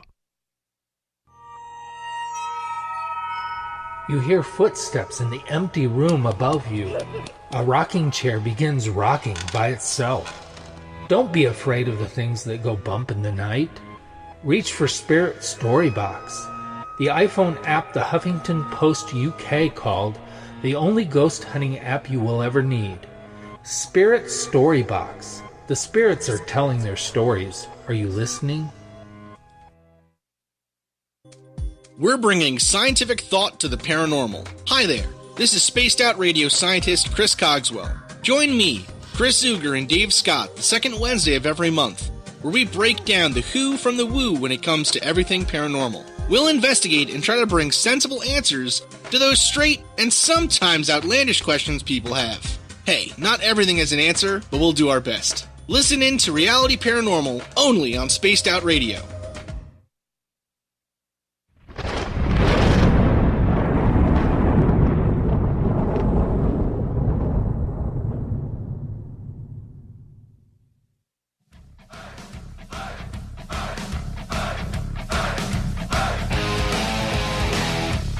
Welcome back to the halfway point of Spaced Out Radio tonight. I am your host, Dave Scott. Thank you so much for being with us. Michael W. Hall is our guest tonight on the show, the Paranormal Lawyer. Laws and ethics in the paranormal. Is it even possible? Michael, welcome back. Happy to be here with you tonight. This is a fun show. I think so, too. And like I said, it amazes me that out of all the times I've had you on, I haven't really talked about this subject with you. So that's kind of cool. It's kind of cool for you to hop in late. Our original guest, Ian Holt, he got sick tonight, so he could not make it. He apologizes to the SOR fans and promises he'll be back on very, very soon. Now, Michael, with all of these paranormal groups, these UFO groups, these cryptid groups, everybody has a Facebook page. Everybody has a profile, whether it's on Facebook, Twitter, Instagram, Reddit, wherever it may be. And they also usually have a website as well, noting what they do, what they don't do. A lot of them look very professional. Some look extremely amateur. But then again, we have to realize, too, that not everybody is a brilliant, brilliant artist when it comes to the computer. Much like myself, where I can barely draw a stick figure straight, let alone do a masterpiece of website development online. However, when it comes to these topics, there's probably some do's and don'ts that you want to share with our audience in regards to what they should and should not put on their websites or their social media pages. Yeah, definitely. That is one of the areas of the paranormal, if you want to call it paranormal law, they've got to protect yourself from and not go hog wild on these kinds of social media sites to make sure that you're not going to be hit with some kind of a defamation suit, for instance. I mean, whatever you put on the social media is there forever. I mean, you cannot take it away, even if you try. There's forensic experts that can find out, all of the posts that you've put on there. Matter of fact, as most of us know, even if you're going to apply for a position, a new job somewhere, and a career that you really would like to get into, many employers nowadays, their HR departments, they are actually reviewing people's Facebook pages and LinkedIn sites and web pages and all those kinds of things just to find out who they're hiring, what kind of person this really is. So whatever you put out there on social media, whether it's just your normal personal Facebook page or whether it's a paranormal investigation organization that you're running, you got to make sure that you're not defaming anyone. And that, if you're getting into any kind of rants online, that you couch them in general terms so that you don't run afoul of people trying to, get even with you for doing something that they even think is egregious and you didn't think so to begin with. So one of the things that is very important, I think, to have at the bottom, like a footer or anything like that, number one, you need to have some kind of a copyright notice. Trademark issues are also important in these kind of things. If you've got Let's say you've got a phrase that you like to tie to your organization. We've talked about that before with yourself and myself. If you have a byline that you like to use, basically, for instance, a trademark kind of thing is first use. Whoever uses this first basically can claim that this is their byline for their organization. But you can very easily, on top of that, register a trademark with the U.S. Patent Office and Trademark Office for, $30, $50, and it would cover you for any kind of a dispute later on. Those are things that are important. And obviously, if you're creating content on your Facebook page, maybe you write a paranormal song or you come up with some kind of, a book, for instance, but it's maybe an ebook and it's on your website. You want to make sure that you add the copyright notice. Now, the simple copyright notice that you can just add right off the bat is just the letter C with a circle around it, or the name copyright, the actual name itself. Then you want your own name or the name of the entity that is copywriting the piece, and then the year. 2019 is coming up. So it would be Michael W. Hall. It would be copyright Michael W. Hall 2019, and I put that at the bottom of my website, my content that I create all the time. It's very interesting, when people get into communications with one another via text or emails and all that kind of stuff. It would be real important if you could, for instance, have some kind of a disclaimer at the bottom of your email that says, this information or communication is privileged and cannot be copied without the permission of the producer or something like that. You want to talk to your local attorney to be able to find out how would you protect yourself with communications that you're doing online that can be basically hacked into or read by anybody who has the knowledge of doing so. So there's certain things that you want to do electronically to protect yourselves in those kinds of arenas. I understand that. And I think that makes a lot of sense in regards to protecting yourself with disclaimers and such. Should we be putting on those websites that this is entertainment purposes only, rather than trying to create some sort of guideline that says, what we are doing is real, or what we are doing is for scientific purposes, or anything along those type of critical statements? Yeah. When you're talking, podcasts and radio shows, blogs and video blogs and those kinds of things, that kind of disclaimer is very appropriate right up front. The opinions of the guests and the hosts are not necessarily, the point of view of the owners of the station or whatever. Indeed, that this show or these kinds of productions are for entertainment purposes only, and not there to claim any kind of a lifestyle or a political agenda. Those kinds of disclaimers are very helpful when people get really upset on some of the topics that we talk about. I know there's certain people out there that have certain opinions that they cannot get over when they're listening to some paranormal radio, and they really take umbrage over some of the guests that appear on these shows. So I think that's important, that you could put a caveat on your website, even verbally, have your open air announcer or at the beginning of your show, just claim those kind of disclaimers up front. It helps you protect yourself in the long run. Another thing would be, of course, having a corporate entity to protect yourself as well from personal liability if you want to do business as some kind of a corporation or something. Trip has a question in the chat room for you, and he's wondering what your thoughts are on the poor man's patent. Yeah, I like it. It's if not, and let me explain what that means. Because back in the old days, this was kind of a cool thing. But there's been some real interesting court cases that have come down where some of the judges have actually ruled, Well, let me explain what it is. First of all, you take a song lyric, you take an idea, you take something that you want to kind of have ownership of, you put it in an envelope, and you mail it to yourself. So what you had as a poor man's copyright was the federal government timestamp with the date, sometimes even the time of day on the stamp, as it's run through the machine, of when this document was actually, stamped through the U.S. Post Office. And if it remains unopened, then you've got an argument that this on such and such date was when you came up with this idea. It costs you the price of a stamp.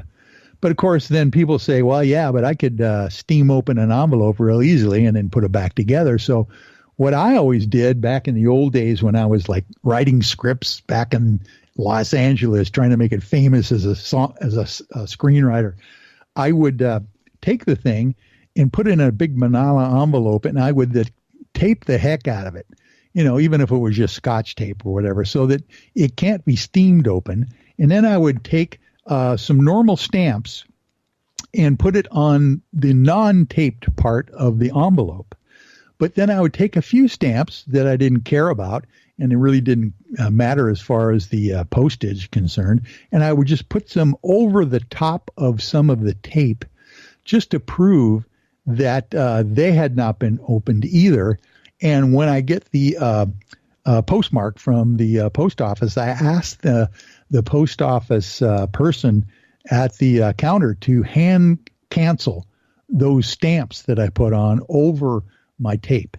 And then what I did, of course, is I would, when I got it back in the mail delivered to myself, I would paperclip an actual version of what was inside the envelope to the outside of the envelope and kept it together so I could say, well, this is what's in there. If a court of law wants to open this thing up and prove that that's what's in there, then they can. So that's what a poor man's copyright used to be.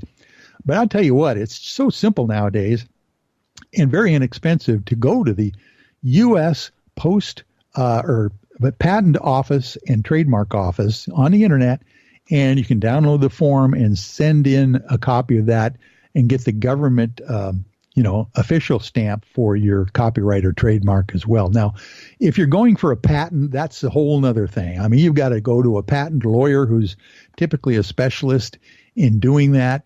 Patent lawyers have to pass a separate bar exam, by the way, to be into patent law. And mostly you have to have some kind of a science BA, undergraduate degree to become a patent lawyer. So that's much more expensive, in the range of, thousands of dollars rather than hundreds of dollars. But that's still worth it as well if you've got something that's going to make $1 million for you over the years or more. The interesting difference between copyright and trademark and patent is you can trademark and copyright something, and it will last. Your ownership of that work will last forever.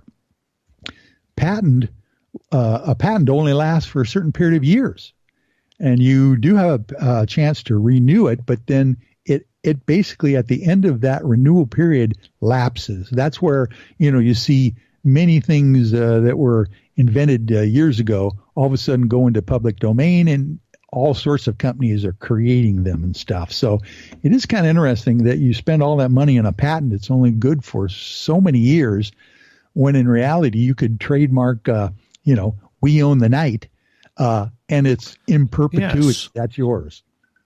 Well, I mean, and we can get into that a little bit without giving out names or anything like that. But we did have a situation where another radio show host out of the blue decided to start using our "We Own the Night" slogan.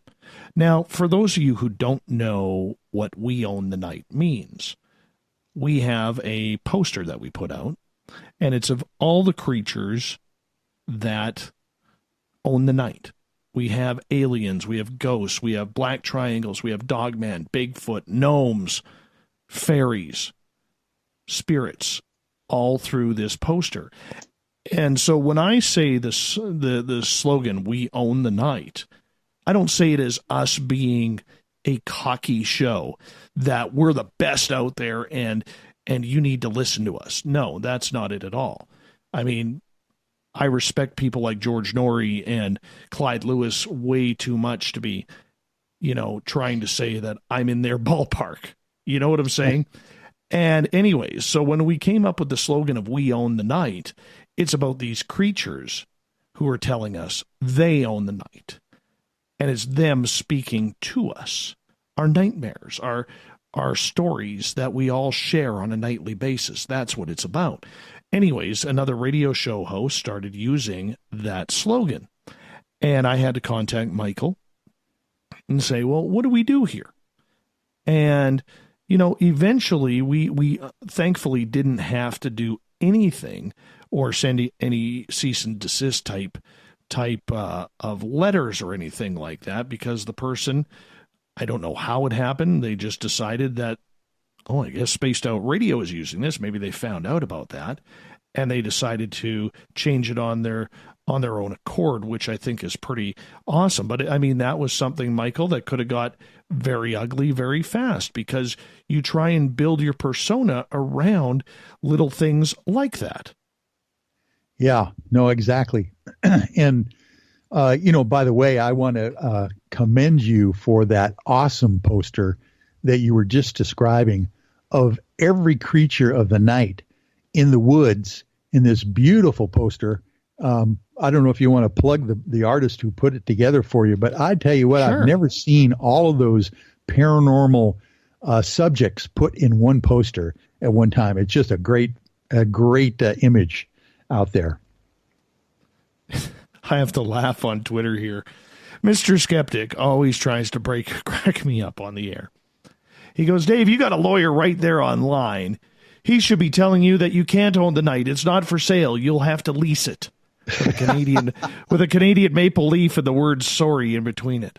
I think that's hilarious. Thank you. Very, very good. Hashtag Spaced Out Radio on Twitter. No, but the whole idea behind it is you try and build a brand. And Carrie Mingo, who's a good friend of mine, she helps me out with my ghost tours, and she is one of the graphic designers at the local newspaper. She actually designed that. She deserves all the credit. She's the one who took a picture in my head of what I thought the We Own the Night should be. And she actually made it. It's the weirdest thing. It's the first time I've ever had that happen, Michael, where somebody has literally taken a picture out of my head just by my description and nailed it piece by piece of everything that I wanted on there. And she hit a home run right off the bat. I mean, there was just no, there was minuscule details that we had to edit on a couple of things, but for the most part, it was bang on. And once again, for those who are just tuning in, I want everybody to actually know this. Our We Own the Night slogan is not about Spaced Out Radio. You have to own the poster to understand it's about all of them that own the night. So when I say we, I'm talking about them. And as a matter of fact, I have never seen a compendium of paranormal subjects put in one space like that. I mean, she has the Kelly Hopkinsville aliens in there. She has like the triangle UFOs and owls, ghosts, Bigfoot. I can't believe it, the way she put them together.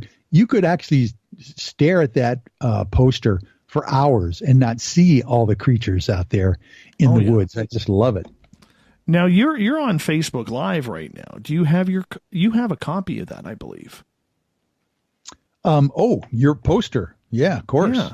Why don't you show your people? Why don't you show your people on Facebook Live so they know what you're talking about? But as we only got about 2.5 minutes here before we got to go to break at the top of the hour, when it comes to something, whether it's slogans, whether it's team names, or anything along those lines, Mike, how does it work when it comes to, making sure that you're not playing that copycat role? Because let's face it, copying is the first form of flattery when it comes to a lot of what we do. Yeah, for sure. Well, it's really easy, by the way, with the internet nowadays, just to do a Google search on a certain name, topic, slogan. that you would be interested in, or you can go to the United States Patent and Trademark website, and they have little search bars in there. You can put in, whatever you're looking for to see if anybody else has got something similar. And that's the trick. You don't have to have the exact wording to run afoul of someone's claim for copyright or trademark. But if it's too similar, then you got to look for something else. So you can look Google, you can look on the internet, you could look at the United States Patent and Trademark Office website itself and do your own Google searches. It saves you a whole lot of time to do it up front. And or you could hire a lawyer to do it for you, because these guys and gals are usually pretty well versed in doing that themselves as well. It's usually nice to spend a few $100 with a legal expert up front rather than to have to worry about defending yourself or a copyright claim later on. And that's where it gets a little difficult, because people really don't budget for that, do they?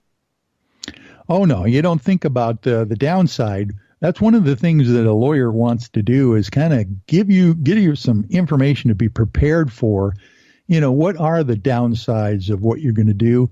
How much money do you want to set aside for insurance, for capital expenses, all that kind of stuff?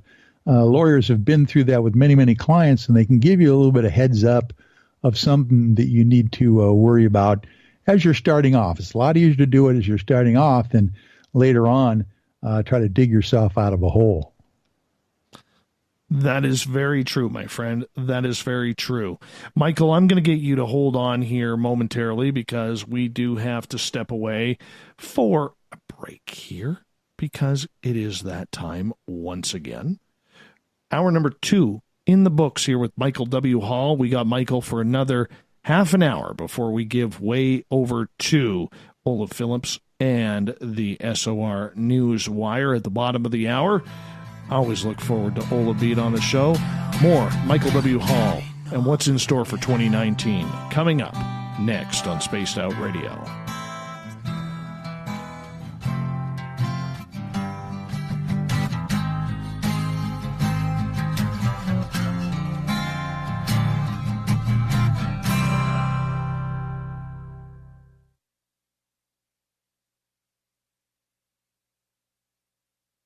At spacedoutradio.com, we have a little bit of everything for you to stay up late. So while you're there, check out our SOR Newswire, where our team brings you stories of the weird and strange to the WTF from around the globe. News on Bigfoot, UFOs, paranormal, Darwinian-type crime tales. It's the stories that the mainstream media usually won't touch. Well, we got them all on the SOR Newswire, only at spacedoutradio.com. Come hang out with Spaced Out Radio, where we own the night. This is Carl. You can follow Dave on Twitter at Spaced Out Radio, and during the show, use the hashtag Spaced Out Radio to chat with us live. On Instagram, at Dave Scott SOR. On Facebook, give our page a like, Spaced Out Radio Show. SOR archives are free on YouTube at Spaced Out Radio. Come join us, or I will come join you. See you at your window. You're listening to Spaced Out Radio Live with Dave Scott on the Deep Talk Radio Network. The Call of the Wild is in Vancouver. The Moose Vancouver is one of the hottest bars and restaurants in the city. Open until 2 a.m. nightly, the Moose will rock you like a hurricane all night long. Great food with everything on the menu at $6.95 near the corner of Nelson and Granville. Get your horns up and come rock with us. The Moose Vancouver, the official rocking bar of Spaced Out Radio. Do you want to know what's really going on in your world? Do you have questions about who you can trust in the mainstream media? Then look no further than the Rebel Planet. Come get the straight answers right here at spacedoutradio.com. Join me, Jamie Sexton, creator of Rebel Planet News, as I fill you in on the stories behind the stories. All you truth seekers, be sure to tune in to Rebel Planet on spacedoutradio.com the third Thursday of every month. On the first Tuesday of every month, I encourage you to come along for a journey with me, Geraldine Orozco, on The Spiritual You. Together, we will take a look at how to access the highest expression of yourself and change your life. Consciousness, ET contact, health, and wellness, we can talk about it all. So come along for a spiritual ride with me, Geraldine Orozco, on The Spiritual You, only on Spaced Out Radio. The freedom to post what you want, when you want. That's the social media freedom you need. Social Media Freedom is the free app in your app store. No need to worry about going to jail or being shadow banned any longer. It's the freedom to say what you feel. The freedom to know Big Brother isn't watching. It's the way social media is supposed to be. Social Media Freedom. It's time to set yourself free. Download from your app store today. You know, it's hard being the bad man of ufology, but that's just the way that I like it. This is Chris George Zuger, and I'll be hanging out with Dave Scott and SOR scientist Chris Cogswell for Reality Paranormal, the second Wednesday of every month. And our job is to break it down and come to conclusions as to what is really going on in the supernatural world. I'd love for you to join us right here on Spaced Out Radio. Find your escape where time has no limits. It's about living today and cherishing the heritage of yesterday. A spirit of adventure for what is new, with the nostalgia of the past. Your timepiece is a reflection of who you are. Life surrounded by beauty from the world around us to the soul within. EscapeWatches.com. There is no time like the present to enjoy your escape. Use promo code SMF2017 for your 20% discount today. Looking for a place to advertise at a very reasonable cost? Look no further than Spaced Out Radio. SpacedOutRadio.com has an advertising tab that you can click to check out our daily, weekly, and monthly packages to play on the radio, or our website including social media. From commercial spots to banners, we have it all. Check out our competitive pricing today. Visit purpleplates.com today. For over 40 years, the Purple Energy Plates have been delivering amazing results for their many customers. Inspired by the great genius Nikola Tesla, the harmony, healing, and energetic effects of the plates have proven over and over to be beneficial and often miraculous to thousands of customers. Check their site for daily specials and choose from their many energy products. You won't be sorry. Visit them today at purpleplates.com. Hey, this is Canadian Paranormal Investigator Mike Moore. The third Wednesday of every month, I'll be teaming up with Dave Scott to bring you Ghosts of the Great White North. Each month, we will bring on guests from across Canada to discuss their ghostly encounters. Canada is a paranormal hotbed with stories you've never heard, so we're going to bring them to you. So get comfy on your Chesterfield, grab a donut, and join us, eh?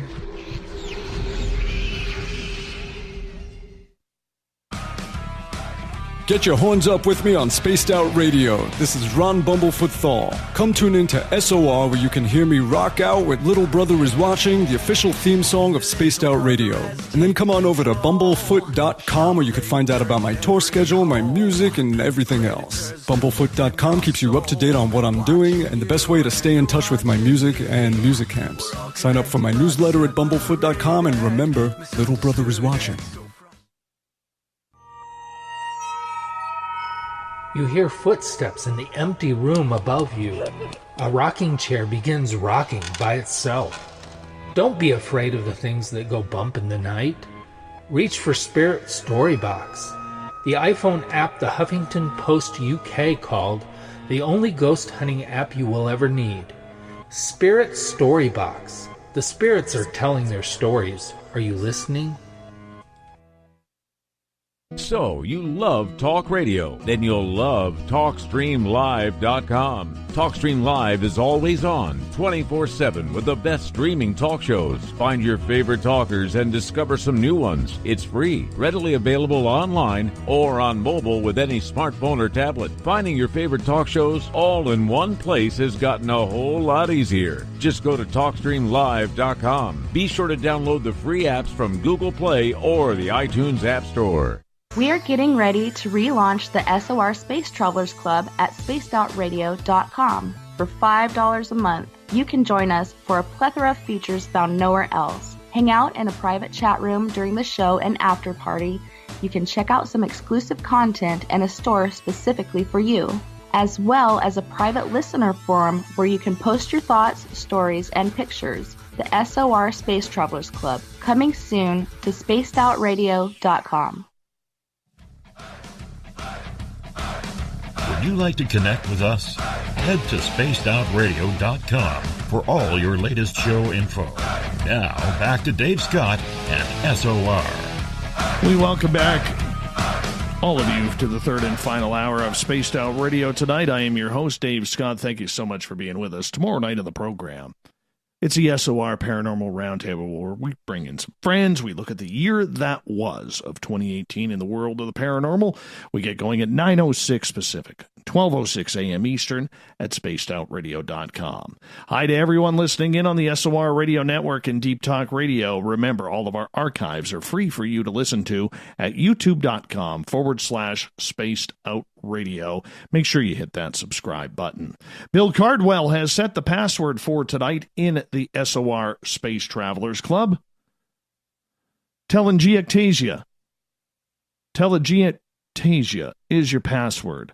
Make sure you use it wisely, Space Travelers, as Bill sets the password each and every night right here on the mighty SOR. Our website is spacedoutradio.com, where we have a plethora of features for you. You could rock out to Bumblefoot. You can soon shop at our brand new store, read up on the SOR Newswire put together by Captain Shirk, and so much more.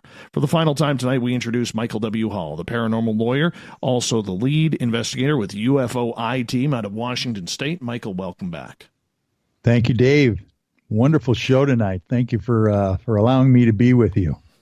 No worries. Zena has a question for you, and she is asking that there are a bunch of paranormal teams out there that actually try to get contracts signed with locations, basically giving them exclusivity to investigate that property. Number one, is that legal? And number two, does that mean you have to go through that paranormal team in order to investigate that location? Yeah, that is a fascinating development in the paranormal, where some people are trying to claim exclusivity, or at least the idea that you got to go through them and maybe pay a fee or something, to be able to investigate in a certain area. Brings up a couple of issues right off the bat. First of all, the idea that if, for instance, it's a private party that is contracting with a paranormal organization for exclusivity, that's something else. And the interesting thing would be, what is the private landowner or, structure owner getting for that exclusivity from the UFO or the paranormal group? Are they getting a kickback, for instance, of some of the potential fees that they have for bringing people on and, having tours or whatever they do? Or are they being promised some kind of a benefit later on, if they do find something, that kind of a thing. But also, I could see a defense pop up very quickly, is that if indeed there is a government agency or any kind of organization, for instance, let's say a collegiate college or any kind of a organization that takes funds from the government, that has maybe part of their budget coming from a local or federal or statewide government, there would be like a constitutional equal protection clause argument that they could not exclusively exclude anybody else from doing the same thing. This was one of the issues that Peter Davenport ran across with Robert Bigelow back in about 20 years ago, when Robert Bigelow tried to freeze Peter Davenport's National UFO Hotline phone number from the FAA tower manuals that he was in for so many years. The UFO or the National UFO Reporting Center hotline number is probably the most famous UFO number in history at this point. It's 206-722-3000. Everyone knows that, even law enforcement agencies across the United States. And since these government agencies, the FAA and the military and private towers across the country were getting money from the government, they could not exclude, and we won the argument there in getting Peter's phone number back into the manual for the FAA towers. So if indeed some kind of organization is out there trying to giving exclusivity to certain organization, they got to be careful about whether they are taking funds from the government at all or is part of their budget, and whether they can exclude all others other than just one organization. That would be something to worry about, I think, if they were trying to do that. Would it hold up in a court of law? Well, it would depend on, for instance, some of the issues that we were just talking about. There's the state codes, there's contract law, but there's also the U.S. Constitution, and the U.S. Constitution trumps all of those. So you can have local codes and agreements, but if it's unconstitutional, it's unconstitutional. So it would cost a lot of money, obviously, to bring a case like that to the state Supreme Court, let alone the United States Supreme Court, to prove your case. But hopefully the people that were claiming exclusivity would realize the errors of their ways well before, it got to that point where you'd have to spend all that money. And, of course, you've got maybe some other paranormal lawyers out there that might be willing to take that case on just to prove a point as well. I know I've done a few of those myself with, at least with Peter Davenport myself. So anyway, that's an interesting thing to think about whether they can actually contract to be the only paranormal organization out there that can do research in this certain area. I would think that would be a very difficult thing to prevail upon in a court of law. I mean, when you're dealing with the unknown, how can you even prove that there's evidence? Well, here's the interesting thing. I suppose you wouldn't, in contract law, you wouldn't even have to go that far to prove that there is actually a subject matter to study. You could make a contract that says, no one can even come and pray on my property unless you go through this organization or this church, those kinds of things. So it's not like you have to prove the existence of God that you're praying to. But there's certain things that you can contract as far as there's offer and consideration and, a subject matter that you're contracting with. I suppose it wouldn't really matter whether you could prove the existence of what you're researching or not. To me, that just seems slimy.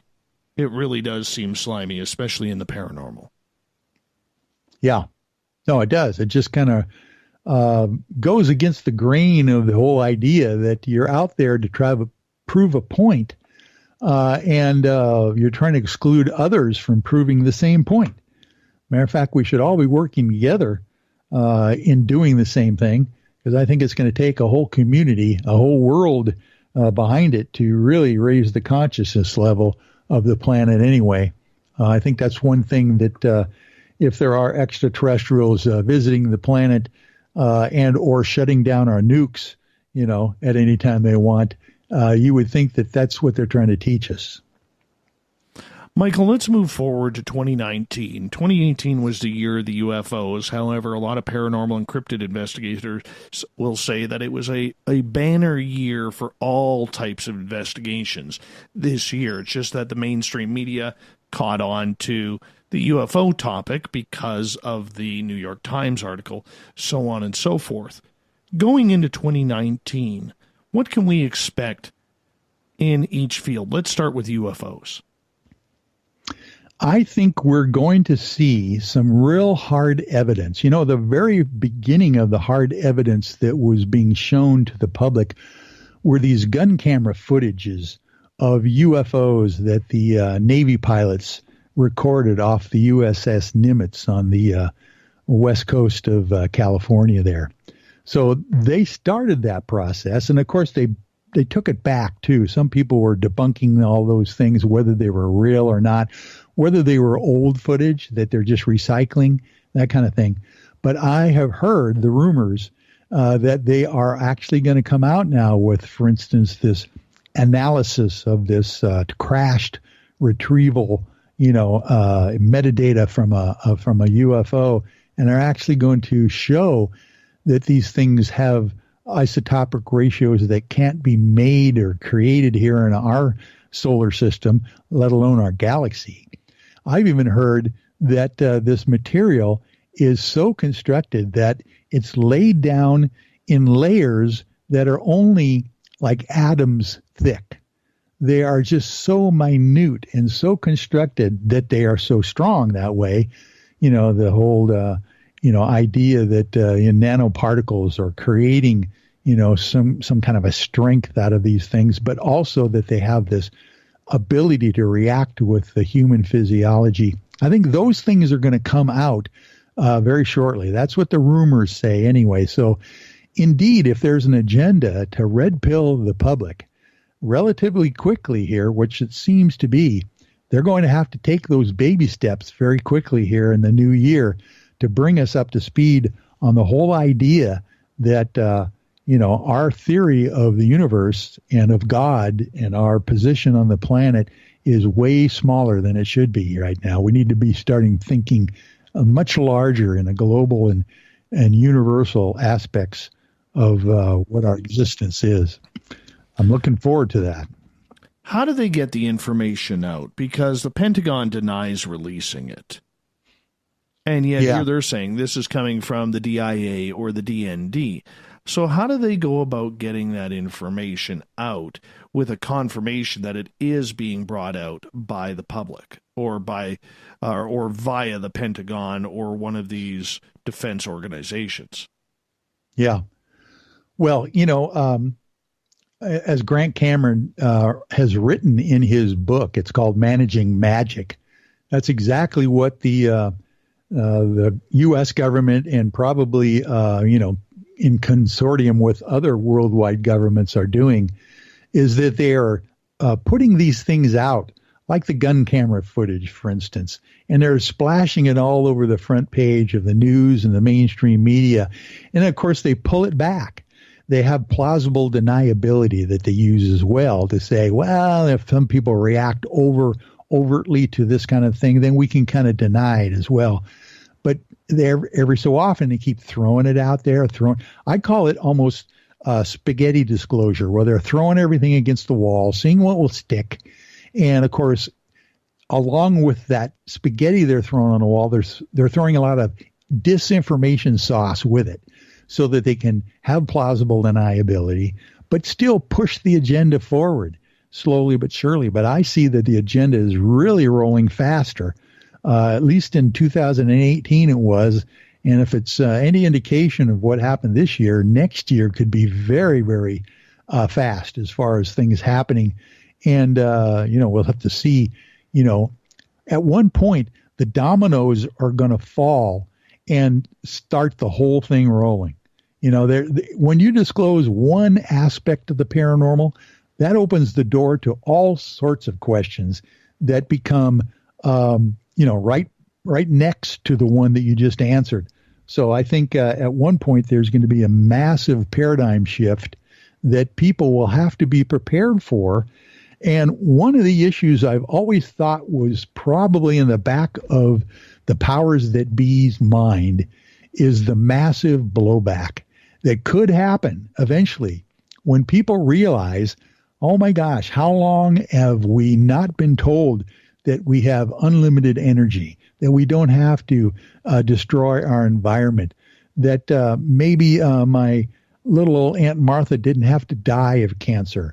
I think those kinds of issues are going to be one of those blowback things that will make the Nuremberg trials look like Disneyland. When people realize what the heck they've been not told over the decades, that have ensued since this whole stuff started becoming secret. Do you think that we're going to get any closer to the puzzle in 2019?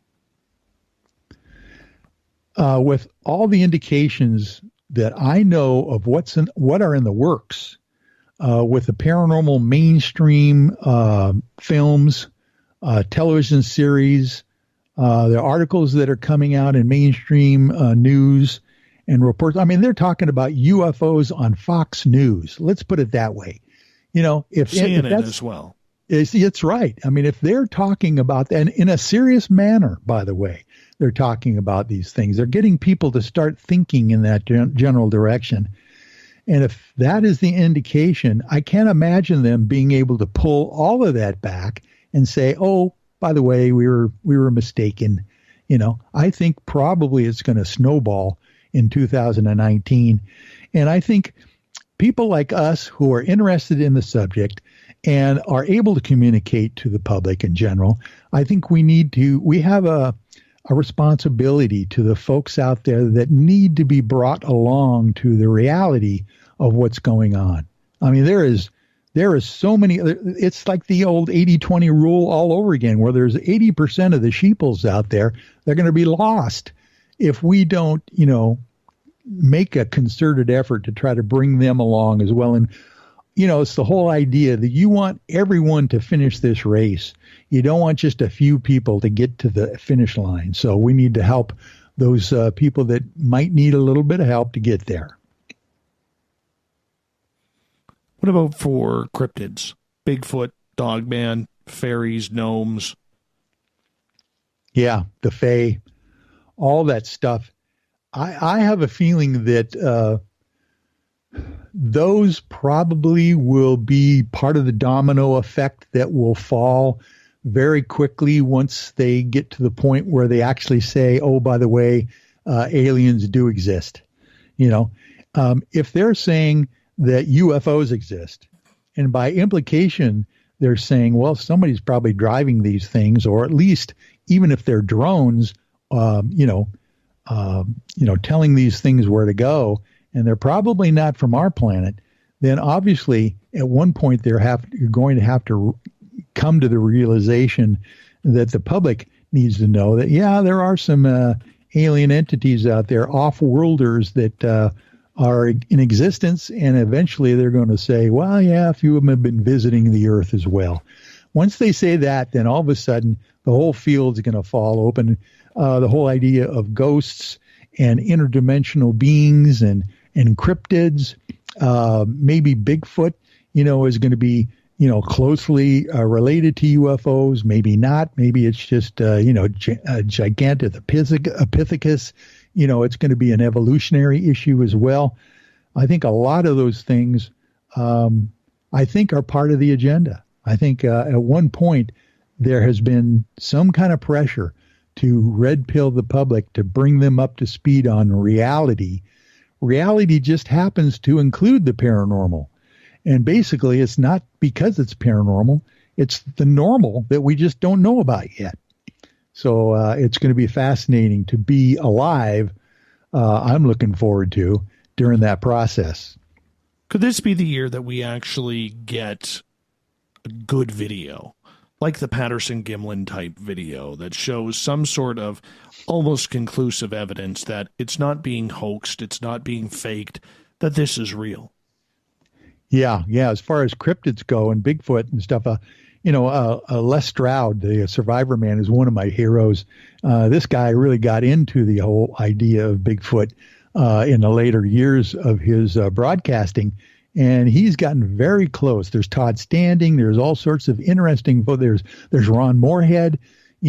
Serious researchers out there that are so close to actually proving the existence with video evidence and, by the way, audio evidence as well. Ron Moorhead, by the way, is famous for having recorded sounds of Bigfoot vocalizations that have been studied by linguists and have actually figured out that there's a language there that they're speaking.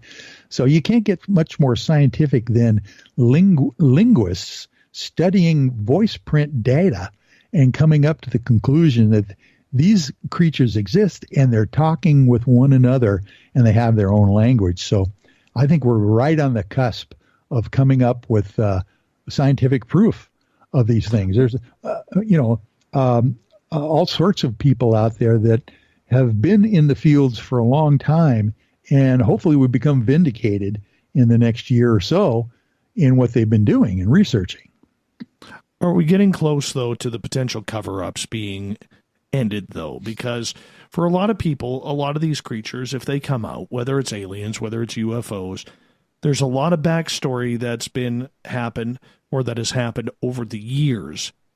And I have to wonder whether or not those stories come to fruition, come to play in future disclosure, whether it is Bigfoot, whether it is aliens, UFOs, whatever it could be. Yeah. Because there's a lot of secrets that are being covered up. And who knows, maybe that's why the entire narrative is being controlled.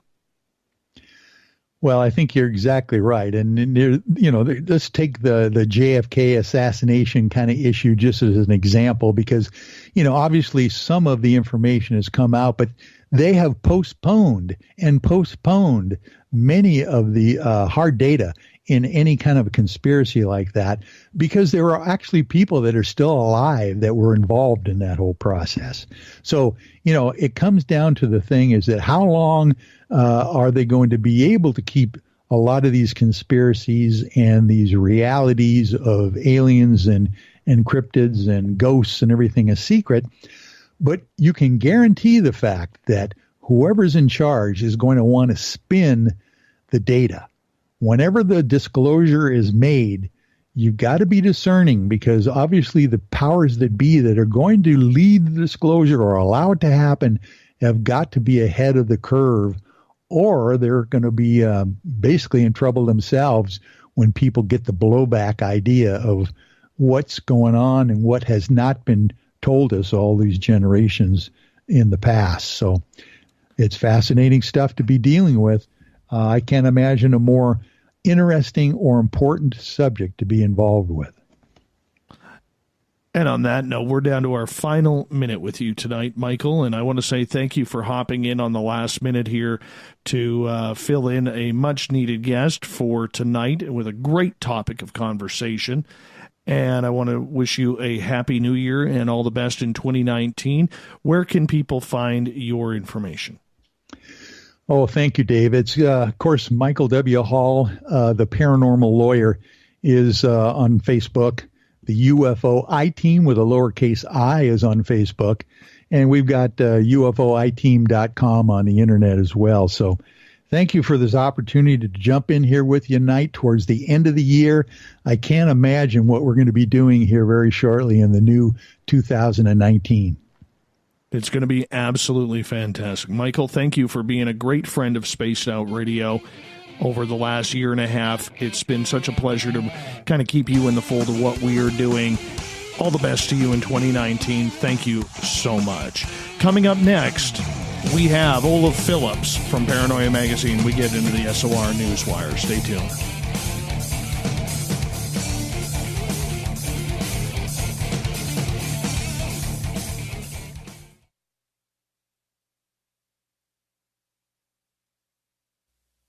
You're listening to Spaced Out Radio Live with Dave Scott on the Deep Talk Radio Network.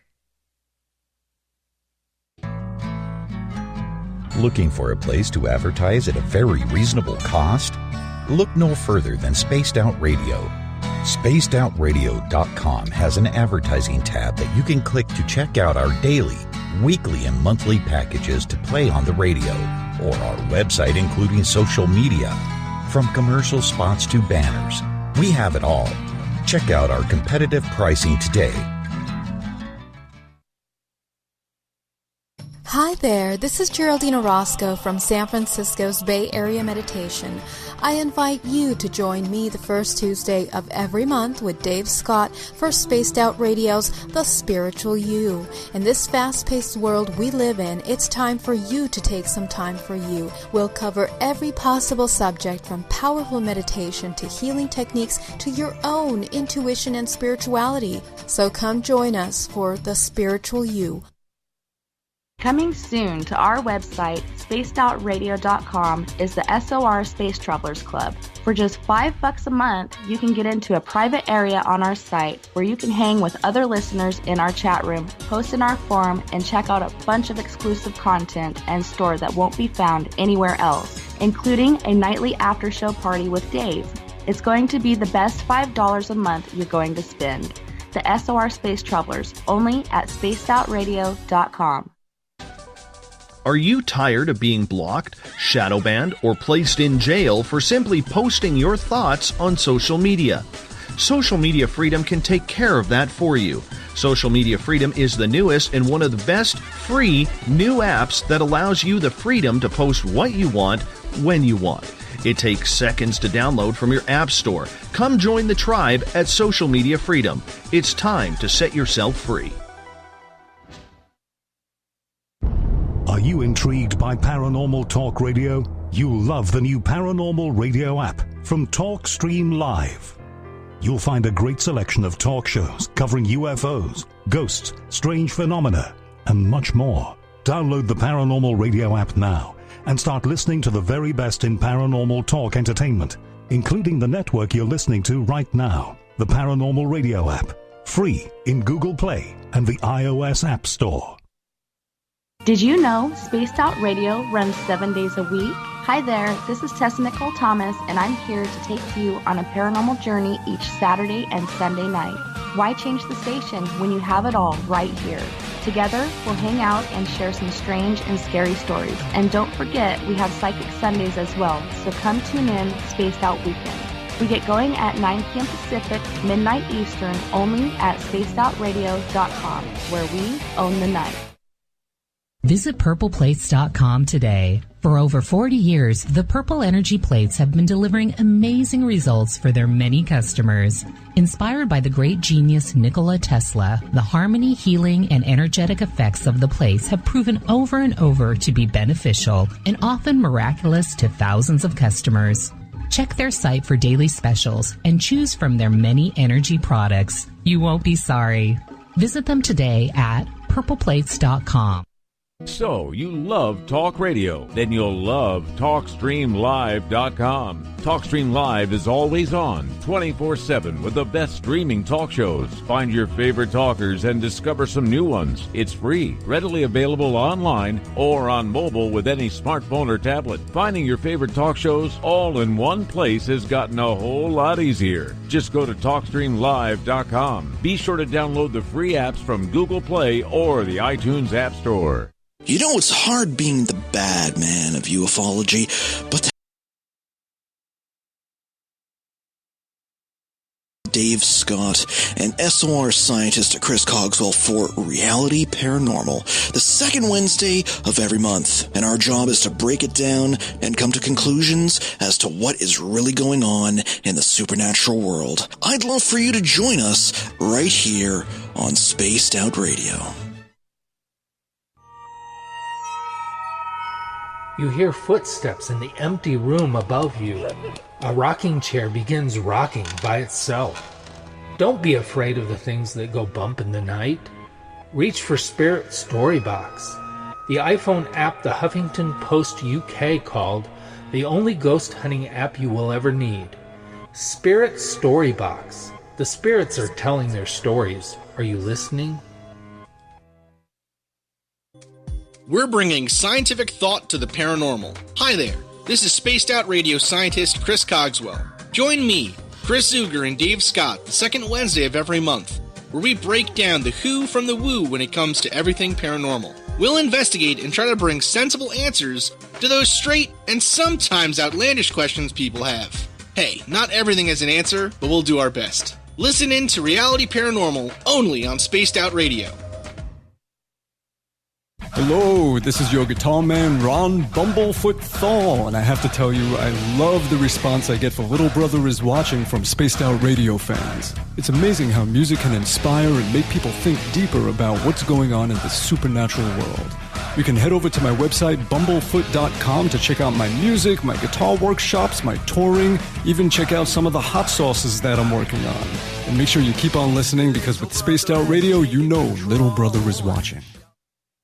Heading to Vancouver and looking for a night on the town? The Moose Vancouver is the bar that never stops rocking until 2 a.m. every night. The Moose has great food with everything on the menu from $6.95 to $8.95. Fantastic, vibrant staff and rock and roll that will bring you back to when the music was real, the hair was long, and the guitars were rocking. Get your party on at the Moose Vancouver, the official party bar of Spaced Out Radio. A timepiece is a reflection of who you are, and what better way to show off the real you than with an Escape watch? Escape is a lifestyle brand accessorizing your days and nights. Choose to escape and create the life of discovery that you deserve. Dream, play, unite with your own personalized Escape watch. Head to escapewatches.com. There is no time like the present to enjoy your escape. Use promo code SMF2017 for your 20% discount today.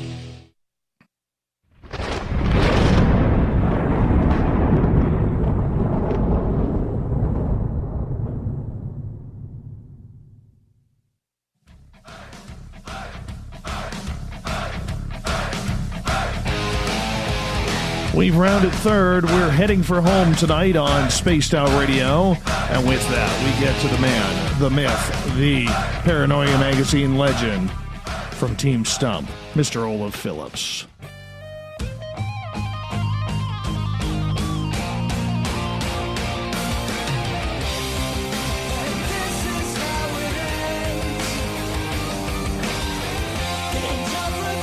The news is always changing, which is why we bring you the SOR Newswire on a nightly basis. Read by Mr. Olaf Phillips from Paranoia Magazine, which can be found at paranoiamagazine.com. And you can find the weird, the wacky, the WTF at spacedoutradio.com. Click on the news title. Olaf, how you doing, my friend? Hope you had a good Christmas break. Greetings and salutations. I did. How was your Christmas show? You know what? It was good. It was good just to spend some time with the fans. We didn't really talk about anything too much. It was pretty lax. You know, usually we're pretty detailed and very, or I should say detail-oriented around here, but we just kind of kicked our shoes off and let the smelly socks fly where they may and just had a fun time. And I was actually quite surprised with how many people tuned in. I was very surprised. Well, you got a good show. Well, I understand that, but you know, there's always that little piece of wonder. Oh, are people going to show up? Are they not? But you know, I had a couple of listeners actually message me privately saying thank you for doing that, because you know, we always have to remember that not everybody has a family to go home to or friends to hang out with during the holidays, and it's a very lonely time. And some people, because maybe they're introverted or whatever the case may be, this is, you know, being in the chat rooms or listening to the show, that is what they do. That is their entertainment. That's where they get a little piece of happiness and escape, where they can just get away and be one with themselves. And I think that's a good thing that we did that. And I will, you know, look it over heading into 2019 and think, okay, well, we're here for Thanksgiving because we have two Thanksgivings to think of, the Canadian Thanksgiving and the American Thanksgiving. And we also have... No, there's just one. There's just one. The American Thanksgiving. No. I'm just kidding, Dave. Dave, I'm just kidding. No, I'm just kidding. I know. But, you know, we won the war. That's all I'll say. We won the war. But nonetheless. No, you won the battle. You lost the war, baby. We didn't lose the war. But nonetheless, nonetheless, I think it's really important that we take a good hard look at that next year for Christmas Eve, Christmas Day, and the public knows. And I've said it many times on this show before. I'm not a fan of taking nights off. I'm not a fan of putting recordings on. And next year we'll sit with the team and we'll say, okay, are we doing this or are we not? Right. And I think we're going to, because it's important to a lot of people, and that's something that we have to respect as well. Absolutely. Yeah. So on that note, let's get to the news, my friend. What do you got for us? Accused thief made his getaway on a stolen front-end loader. In Anchorage, police have arrested a 42-year-old Anchorage man suspected of stealing a front-end loader and using it as his getaway vehicle after a burglary. Police say Brian Petrus was held Wednesday on suspicion of vehicle theft, burglary, theft, reckless driving, and criminal mischief. Online court documents do not list his attorney. A person walking a dog Wednesday morning reported a broken door on a West Side hair salon. Officers determined that someone drove a front-end loader into the salon, picked up a frozen planter, smashed the front door window, entered the business, and stolen numerous items. While responding to another burglary, officers spotted the front-end loader and conducted a traffic stop. They arrested Petrus and determined that he had stolen the heavy equipment Saturday from a secured lot in the city's east side. So he stole a front-end loader to commit a burglary. That's you can't pretty make brilliant. that up. It's pretty brilliant. Pretty brilliant. Oh, yes. Well, it usually always goes from well, I realize that. I realize that, but that's pretty brazen. I mean, because it's not like you can just get away with how do you put it? It's not like you could just get away with driving around a front-end loader in the middle of a street or on a highway or something like that. People will notice. They will absolutely notice, yeah. It's not very subtle. No, I would agree with that. But the news is always changing. Sure. And I have yet another amazing news article for you. Oh, ready? Is it out of Florida? Not yet. Okay. Alleged burglar breaks in a house to watch TV, convinces homeowner to give him a ride. Dude broke into a guy's house. Dude broke into a guy's house to watch TV? Yeah, a homeowner in Maine received a surprise visitor in his Waterloo home on Sunday afternoon, but it definitely wasn't Santa. Police in York County said the man opened the door of his house to find an intruder watching television and wearing some of his clothes. In addition, the trespasser had also helped himself to the homeowner's food and taken a shower, according to the News Center Maine. Derek Tarbox, a 35-year-old alleged burglar, somehow convinced the homeowner that Tarbox had mistaken the home for his friend's house. Then Tarbox reportedly asked the homeowner to drive him to another home in Hollis. The resident thought the scenario was unusual but plausible, so he agreed to drive the man to a house in Hollis. York County Sheriff Bill King told the Portland Press-Herald he said he wanted to get the man out of his house, so he agreed to drive him home. When the homeowner got back home, he noticed his back door had been forced open and numerous items were missing, according to the Bangor Daily News. When he returned home and inspected his house further, he found his back door had been forced open, food missing from his refrigerator, and other signs of the house being ransacked, King told the Journal Tribune. Deputies soon learned from the Maine State Police that Tarbox a vehicle in Portland, then run out of gas in Hollis. He stole another vehicle and drove it until he crashed it in the woods. He then walked to the caller's home, broke in through the rear door, had a bite to eat, showered, watched a little television before being confronted by the rightful tenant of the property. A tip from one of Tarbox's relatives led investigators to him, and authorities arrested him without incident.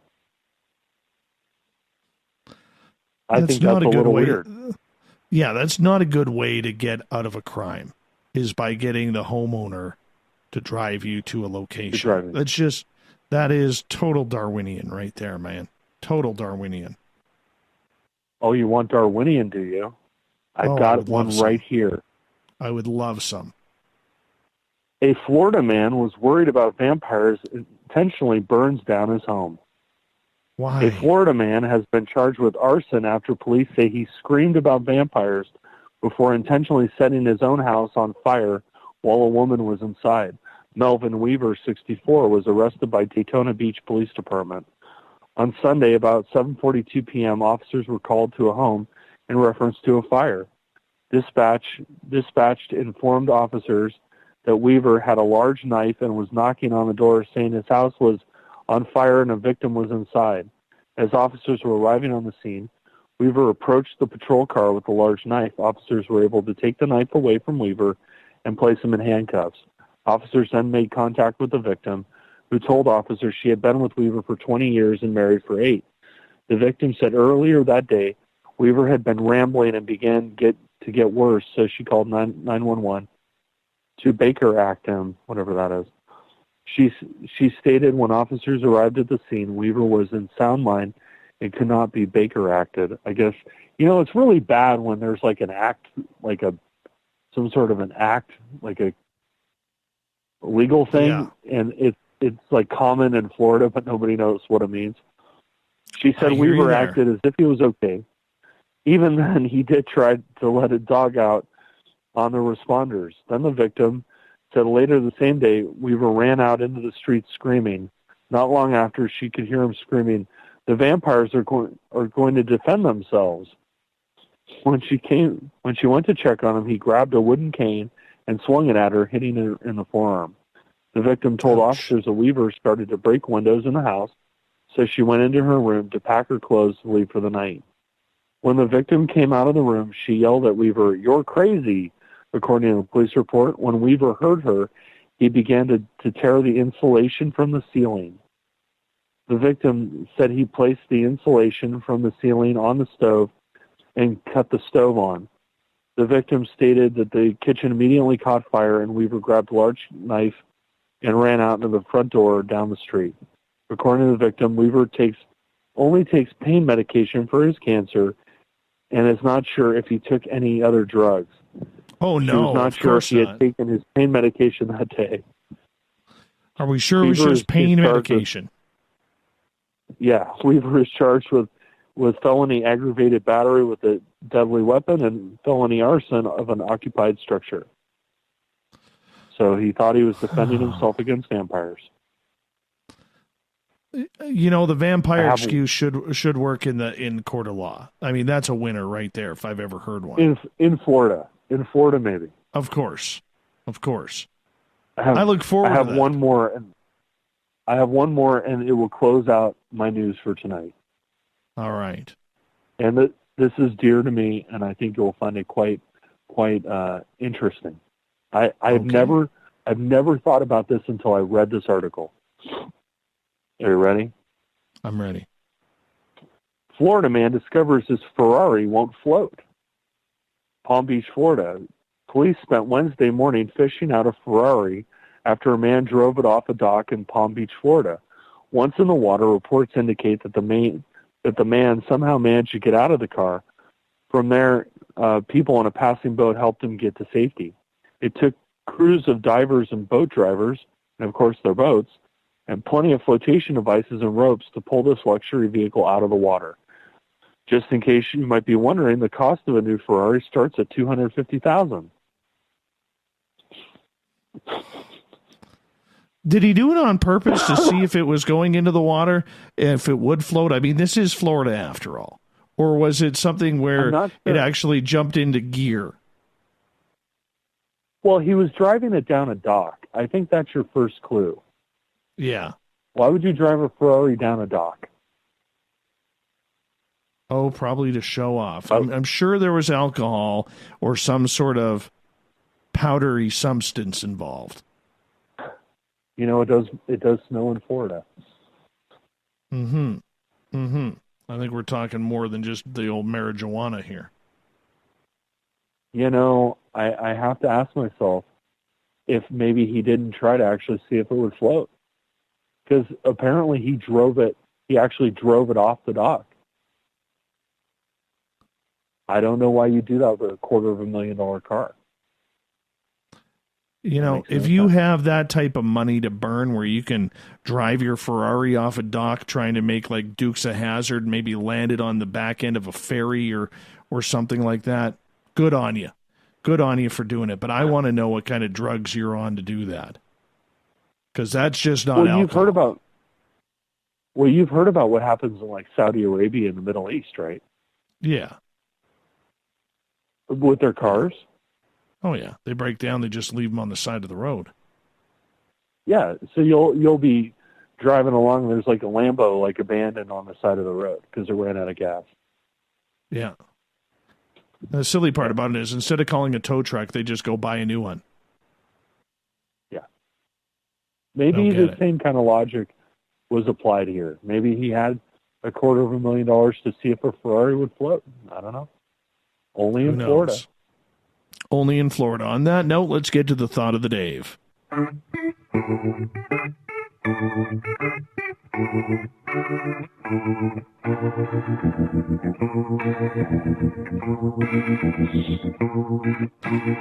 Thought of the Dave happens every night at this time where we ask a question on our Facebook and Twitter pages. Then we read your responses on the air. Why? Well, because we love the audience participation on this show. So today's Thought of the Dave is as follows. Who was your favorite guest on Spaced Out Radio in 2018 and why? Some tough choices there. Now, besides yourself, Olaf Phillips, who would you say was your favorite guest on this show this year? You know, I always have a lot of I really have problems like deciding. Because you have so many amazing guests on, it's hard for me to pick one. So I'm gonna do the dastardly thing of saying all of them because I think you actually have really good guests on. That's no BS. That's actually the truth. Well, I just enjoy it. So sometimes you have a little bit of one that you just kind of grind your teeth on. I mean, like Mr. Skeptic on Twitter, you damn well know his favorite guest was the guy who watched a spoof movie on Elvis and figured out that was good enough for research to believe that Elvis still lives. I mean, we do have that. You know, there's a number of people. Of course. So it came down to quite a few people, but there's, I'm not surprised by some of the words. We have, like, for instance, Graham here and Oscar talking on Twitter about how their favorite guest is our Keith Andrews. Butch Witkowski also got a lot of mentions today. A lot of mentions. Very good guest. Yeah. Well, let's see what the rest say. Jim Mallard, we know him from the Mallard Report. He said John Tenney because he's an honest guy and he's very humorous. Kelly says Morgan Lee Knudsen. For one, her paranormal work is amazing. Second, she creeped out Dave by mentioning her pet snake. Yeah, snakes scare me. Dan, our Keith Andrews. The alien subject is my favorite area. I love his no holding back answers and honesty. If he knows the answer, he'll tell you. If he doesn't, he's not afraid to say he doesn't know. He's also great at answering when you send him a private message. John, anytime you have Butch Witkowski, David Weatherly, Nick Redfern, and Jody Cook on, because these guys have all the cool stories that make these subjects of high strangeness great. I love the off-the-beaten-path strange tales that nobody has ever heard of, and these guys get into those in spades. Uncle Dale. You never know if it's Uncle Dale or his power stash making the comment.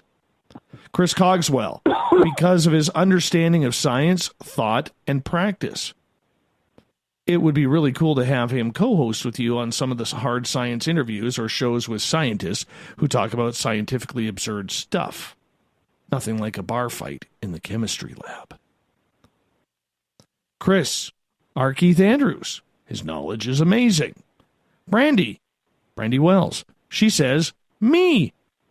She goes, I love being on the air, but would love to offer on-air insight, mediumship, and direction next time around. I don't do readings, though, Brandy. I don't. I love you, but I don't. Maybe on the weekend. Gail. Amy Martin, anytime she is on, she's brilliant, not afraid to let it shine. Robin. Elizabeth April.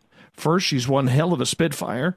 Elizabeth was very capable of answering people's questions and had a great time on the show. I'm hoping she comes back to give up some of her great wisdom again. Nelson Dellis for Trixie, who almost died on Mount Everest twice. Marlo loves Jordan Maxwell.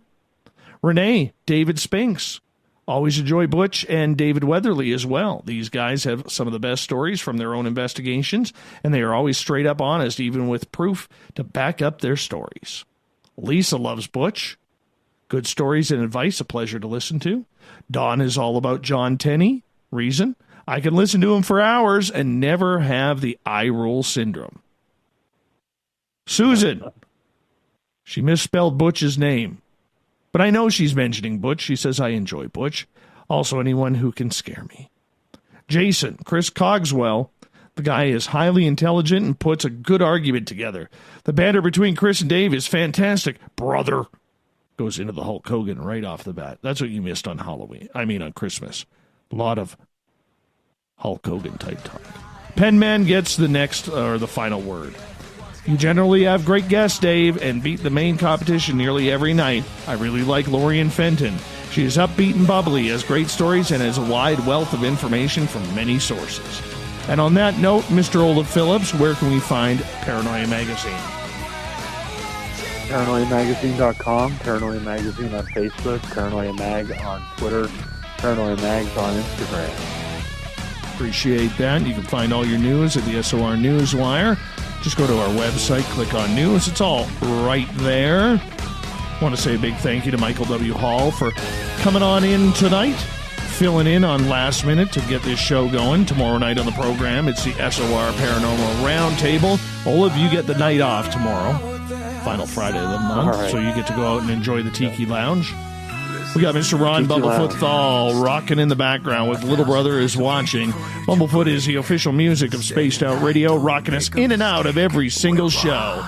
Get your horns up for the guitar god himself. Special thanks to all of you listening in at home, in your cars, at work, wherever you may be. Everyone in the chat rooms and on Twitter at hashtag Spaced Out Radio. Thanks for being there, because together, my friends, we own the night. I'll talk to you in 21 hours from now. Mr. Bumblefoot, we need a favor. We need you to take us home. Good night.